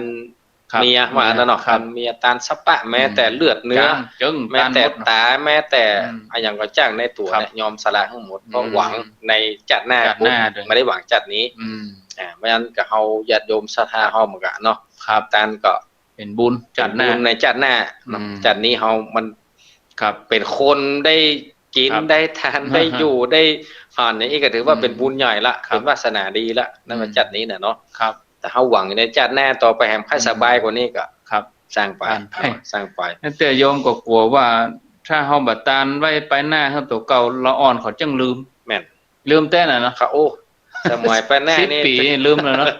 ไปตั้งหน้านี่ใครอีทหน่อยจังลืมกันแม่นจังลืมละไปตานบ่พกปีนี่มันมีแล้วเพราะนั้นอันเนี้ยคือส่วนถามว่าเฮาตานบ่เจ้าเฉพาะว่าตานไว้ไปหน้าอย่างเดียวน่ะเนาะทานทุกอย่างตานแล้วอยู่ที่หอยที่ฐานกันเนาะอธิษฐานว่าคงเป็นบุญเป็นกุศลเสวยผลในภพภาคตั้งหน้ามันอยู่ดีกินดีได้สรุปสุขสบายในฐานะอยู่ในฐานะที่ดีที่สมควรเนี่ยมันได้หมดแต่น้ำหยาดเนี่ยเพิ่งควรมีแล้วก็ต้องไปเตรียมไปทุกครั้งเลยทุกครั้งเพราะสังเกตเพราะว่าคนที่เปิ้นโหมกินโหมตานเปิ้นไปในเปิ้นรุ่มบ่ล่าหรอแม่นเอาใส่ซ่าไว้หรอใส่ตลอดอ่ะแล้วขวดปอดเพื่อจะทอกเป็นละวุ่นน้ำบ่มีแฮมอ่ะเป็นกังเป็นอย่างที่บอกกับเกี้ยเนาะขอคือเตรียมให้มันพร้อมเนาะแต่ถ้ากรณีถ้าเฮาไปตานมันลืมเฮาบ่ได้ไปก็บ่ต้องลูกละบ่ต้องอะไรอย่างละนิ่มอยู่หั่นน่ะคือนิ่มอยู่หั่นเนาะนิ่มอยู่หั่นทำก่อนอย่าอนุโมทนาบุญอย่าเฮาปล่อยประหยัดที่หลังก็ได้อยู่ที่สมกุศลไปแต่ถ้าเตรียมไปก็จะดีแต่ถ้าบ่ได้เตรียมไปก็เป็นหยังบ่ต้องลูกไปละเนาะบ่ต้องเซาะหาละคือมันมีก็มีบ่มีก็แล้วไปเขาเกิดว่าการลืมก็คือว่าเขาเกิดเขากินข้าวแล้วเขาต้องกินน้ำครับแม่นน่ะเนี้ยมันจะบ่ลืมเนาะกินข้าวแล้วต้องกินน้ำมันสมัยแต่ก่อนคนเฒ่าคนแก่สมัยก่อนนี่เวลาเพิ่นจะกินจะทานนี่เพิ่นของที่เพิ่นอยากไปเพิ่นจะไปจุไว้ก่อนเพิ่นอยากวางวันผูกเนี่ยจะไปทานข้าวยิงพอมีอย่างพ่องที่จะไปทานเก็บวางไว้ทุกอย่างพอเช็คแล้วเช็คแห่งว่ามันมีอันอย่างขาดพ่องครับถ้ามันโคแล้วบอกเอาไปนั่นคนเฮาบ่ได้มันจังหวะน่ะเนาะลึกตึกตักกับไปซื้อครัวตั้งหน้าบ่อยากใช่มีสักคำวางร้านกับร้านปิดเฮียแม่นน่ะเอาไหนได้ไหนเดี๋ยวเอาแหละคนท้องว่าบ่ค่อยได้วางแผนคนออกบ้านตะใดนักใจบ่ต้อมหั่นล่ะใจบ่ต้อม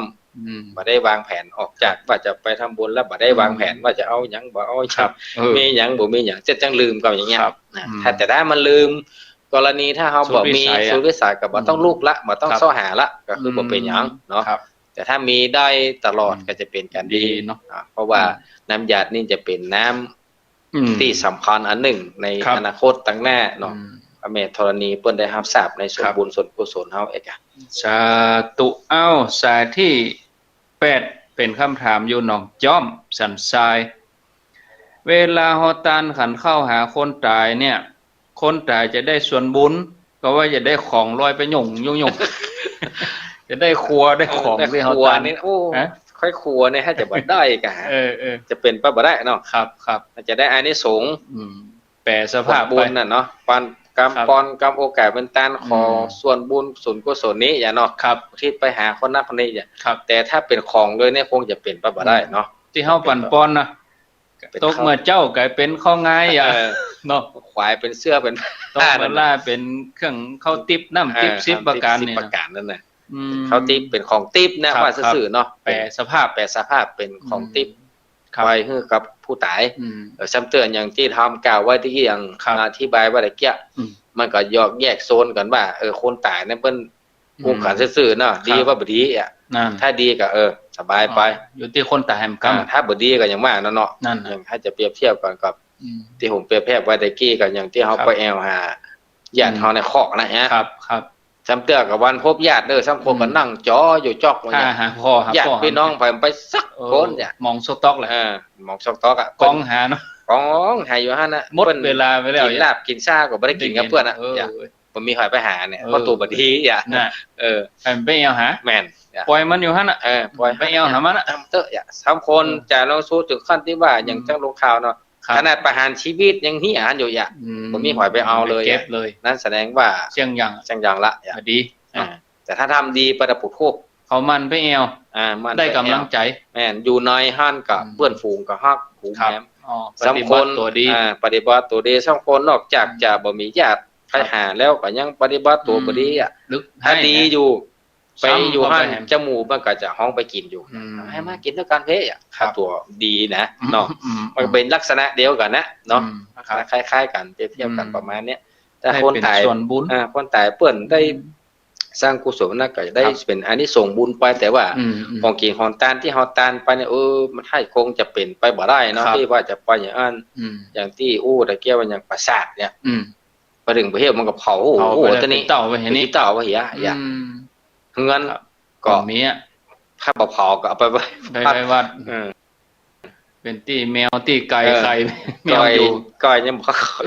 เหี้ยฮะนะมึงเข้ากับพวกเหี้ยเป็นของใจไม่สอดต่างๆก็ครับเอาตานได้มันก็อยู่อย่างเก่าแต่ถ้าเฮาแผ่มุมด้านหนึ่งถ้าเฮาพิจารณาถูกมันก็เป็นปริศนาธรรมนะครับท่านอาจารย์เนาะครับของบ่ได้จะดีแม้ก็จะราคาแพงเป็นก็จ้างเด้อเนาะนี่จังอ่ะลูกหลานจะฮักพ่อแม่จะฮักอย่างตาลูกเต้าก็ดีเนี่ยอยู่เมืองคนมันยังแบบคนมันชอบแต่เนื้ออันนี้นะชอบกินแต่เนื้อชอบเล่นแต่เนื้ออ่ะเอาตาลเฮ้ยอ่ะนั่นสุดท้ายก็อยู่ฮะอย่างเก่าเนี่ยเป็นปริศนาผ่านธรรมะแล้วเนาะผ่านธรรมะเลยถ้าพิจารณาไอ้น่ะผ่านธรรมะเลยว่าไปตัวบ่ได้ซ่ามีกับบุญกุศลมีก็บุญกุศลอย่างเดียวครับแล้วสร้างห้องเกาะเอาสปะหัวตาลมาเฮ้แต่ว่าหวังว่าจะมีความเชื่อมีความมั่นใจว่าเมื่อลูกก็ดีญาติที่ตายไปเมื่อเฮาตายอันนี้คือเปิ้นจะได้อันนี้จริงๆได้ถ้าว่าไปมันก็คือจะเป็นอานิสงส์บ่ได้ของทั้งหมดทั้งมวลก็ตีเป็นปริศนาเนาะครับว่าไปบ่ได้ซักอย่างก็ปิกมาอย่างเก่าเพิ่นจะไปแปรสภาพ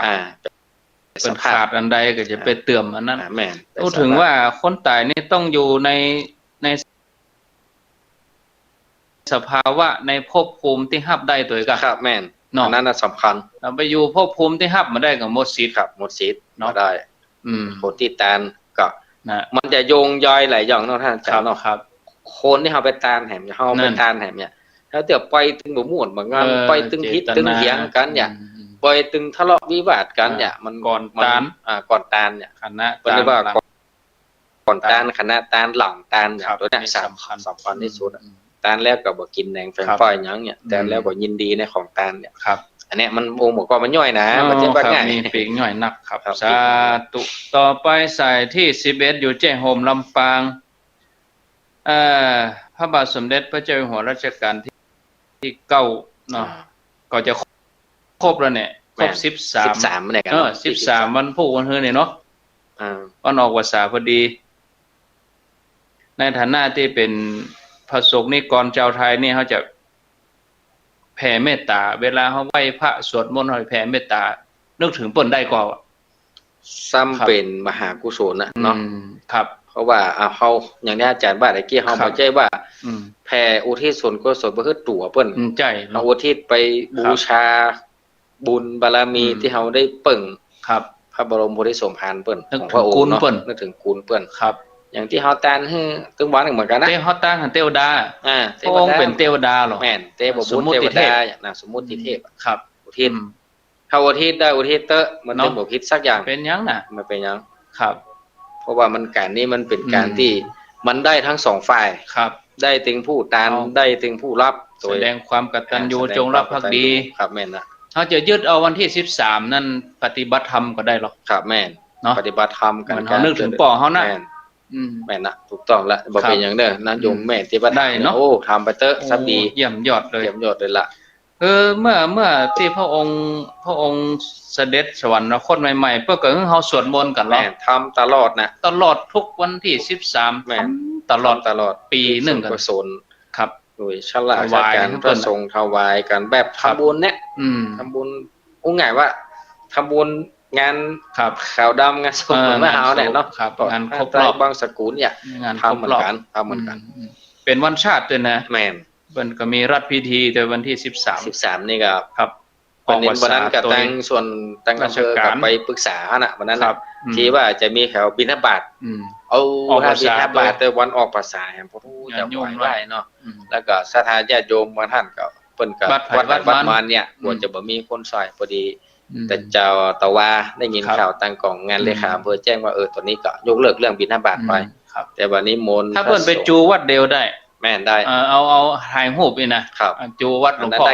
จูวัดพระธาตุน้อยนะผมก็ไปร่วมหั่นเนี่ยผมบ่ได้ก็เสนอเบิ่งไปเหมือนกันนะหมอจูวัดพระธาตุน้อยฮะก็นี่มนต์เอาส่วนราชการไปร่วมหั่นเนี่ยเพราะว่าปกติตึงไปอยู่แล้วอ่ะเนาะครับไปอยู่แล้วตบาตจูฮั่นจัดง่ายจัดง่ายเบิ่งอาจจะศรัทธาก่อนนักตัวแม่นนี่เพิ่นอาจจะเป็นคำสั่งแต่คำสั่งว่าต้องวันที่13เนี่ยจะเป็นได้ครับก็เลยทั่วราชอาณาจักรก็เลยเปลี่ยนมาเป็นนิมนต์พระสงฆ์สัญญาบัตร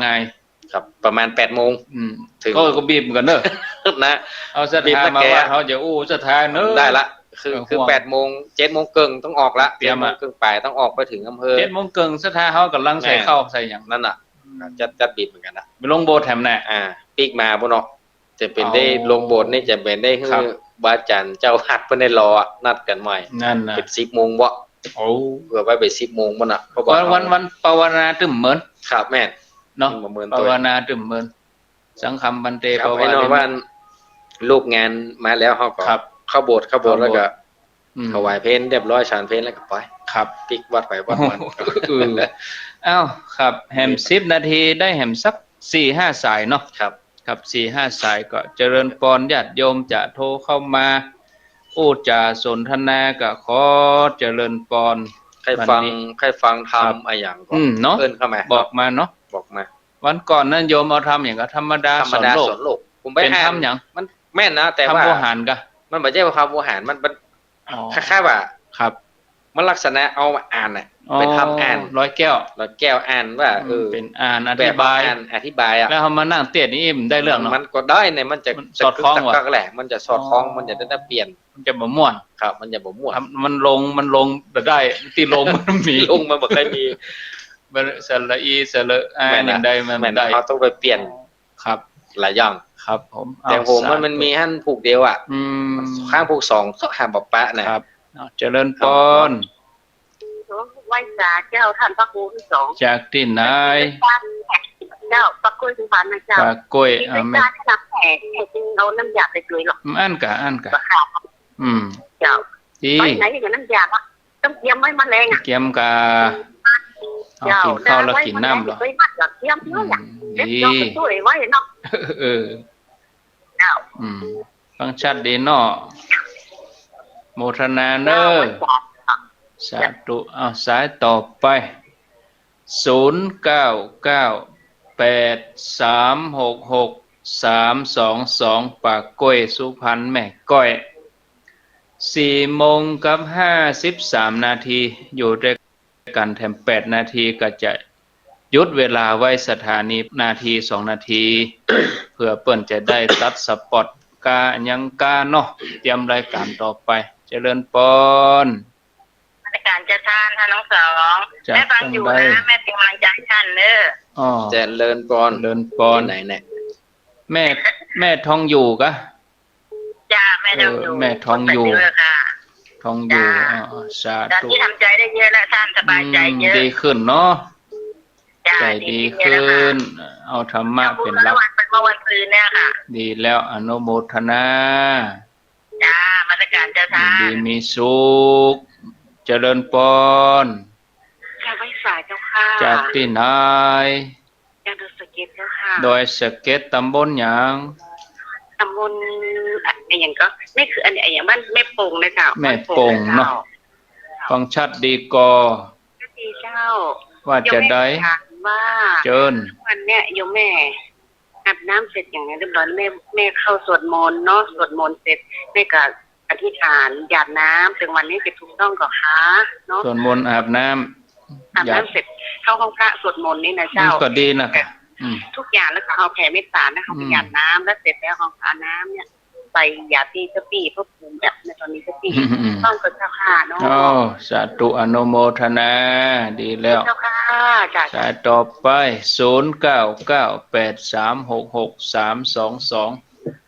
มีเข้ามาได้5สายเนาะสายที่3ต่อไปสายที่4มีก็เข้ามา0998366322เจริญพรติดแล้วพระเจ้าจากดังใดศพเตี้ยเจ้าศพเตี้ยจอมตองฟังเคลื่อนอย่างนี่ฟังอยู่เด้อฟังเคลื่อนอย่างแม่ขึ้น96เลยจ้ะ96ได้อยู่กะได้จ้ะได้ดึงเสาขึ้นก่อนเจ้าดึงสายขึ้นนอนจ้ะศพเตี้ยจอมตอง96เนาะโมทนาเจ้าความบุญฝันทิพยะสายสุดท้ายเจริญพรมาสการเจ้าจากที่ไหนจากหัวฝ่ายน้องช่างคืนเจ้าหัวฝ่ายละปูนเนาะละปูนเจ้าอยากให้ถามว่าอาจารย์ว่าทั้งสองว่าข้าเจ้ากินข้าวอย่างเรียบร้อยแล้วอาบน้ำกินข้าวเรียบร้อยแล้วเจ้าจะเข้านอนไหว้พระแล้วก่อนแผ่เมตตาก่อนพระแล้วเจ้าแล้วก็แผ่เมตตาที่จะถูกต้องกับเจ้ารวมกันตั้งแต่กี้เลยเนาะรอฟังสาธุเอาละอาทิก่อนโยมเหมือนกันเลยเหมือนกันเลยสองท่านนี่เหมือนกันเลยคำถามอันเดียวกันบัดเชิงคำถามเป็นประโยคบอกเล่าว่าถ้ามีจะดีก่อนอาบน้ำแล้วกินข้าวแล้วอาบน้ำแล้วไหว้พระแล้วก็ไหว้พระแผ่เมตตากับถูกต้องแล้วแผ่เมตตาแล้วก็เข้านอนชำระร่างกายให้หมดใจก่อนครับดีเนาะกราบไหว้พระมีเวลาถ้าหมง่วงก็สวดมนต์มาที่เห็นน้อยให้สำน้อยถ้าง่วงแก่หิวแก่ก็กราบพระอรหังสัมมาแล้วก็หยาดน้ำมุทิศกุศลไปดีสปะแล้วแต่จะตั้งใจอธิษฐานหยาดไปอุทิศส่วนก็ดีละแล้วก็ยอมทำได้ก็ดีเนาะดีนะมันเป็นเสียยังคือเป็นข้อเข้าถึงว่าลำดับการทำมันก็ถูกต้องละแต่เนี้ยเนาะครับแล้วแต่บทใดก็แล้วแต่เฮากันแล้วแต่ครับจะยาวจะสั้นครับก็แล้วแต่คำว่าสวดมนต์นี่ก็อยู่ที่เฮาจะถนัดเอาบทที่ฐานะที่สุดอะเนาะบัดถ้าอันที่ยากมันบ่ได้อ่านบ่ได้มันบ่แล้วสักเทื่อเนาะอันน่ะเอาที่เฮาคล่องอรหังสัมมาทิฏฐิโสได้เป็นเบื้องต้นละเนาะยอรำลึกถึงบุญของพระพุทธเจ้าเนี่ยดีที่สุดละทำเฮาทำว่าสวดมนต์เหมือนกันเนาะมันจะว่าเล่นอยู่สูดแทบนะก็ต้องพอว่ามันเวลามันเอื้อก็หิวบ่หิวง่วงก็ถ้ามันใดมันแบบใครเอื้อก็เอาสั้นๆถือว่าทำแล้วก็ถือว่าดีละเนาะกดน้ำสาธุมี5สายปากก้อยสุพรรณแม่ก้อยแม่ทองอยู่ด้วยสเก็ตศพเตี้ยแล้วก็หัวฝ่ายหนองจังคืนครับนิมนต์ท่านพระครูครับหมดเวลาได้ลาเลยเนาะพอดีครับเอาแล้วเนอพอสมควรแก่เวลาขออนุโมทนากับขอบพระคุณครูบาอาจารย์พระมหาเถรานุเถระเนอทุกจนองค์นะครับเนอที่ได้ฟังรายการอยู่ขณะนี้เจริญพรญาติโยมศรัทธาอนุโมทนาบุญทุกท่านที่ได้สดับรับฟังเป็นเพื่อนเป็นหมู่กันแล้วก็ได้ฟังน้ำธรรมการสอนข้อคิดพิจารณานำไปใจแล้วก็ที่โทรมาให้กำลังใจก็ดีก็ขออนุโมทนาเดือนต่อไปกับป้ากันใหม่เนาะวันนี้ก็สมควรแก่เวลาก็ขอบุญกุศลที่ท่านทั้งหลายได้กระทำแล้วคิดแล้วปฏิบัติแล้วในทางที่ชอบประกอบในทางที่ทำแล้วก็ขอบุญกุศลบุญญาบารมีทั้งหมดทั้งมวลคุ้มครองท่านทั้งหลายให้มีความสุขความเจริญมีอายุมั่นขวัญยืนเมื่อได้ตั้งตนตัวอยู่ดูแลพระพุทธศาสนาเสี่ยงจิรการนานนักตามคำมักคำปรารถนานั้นจงจะมีขอกราบถวายความเคารพและขอเจริญพร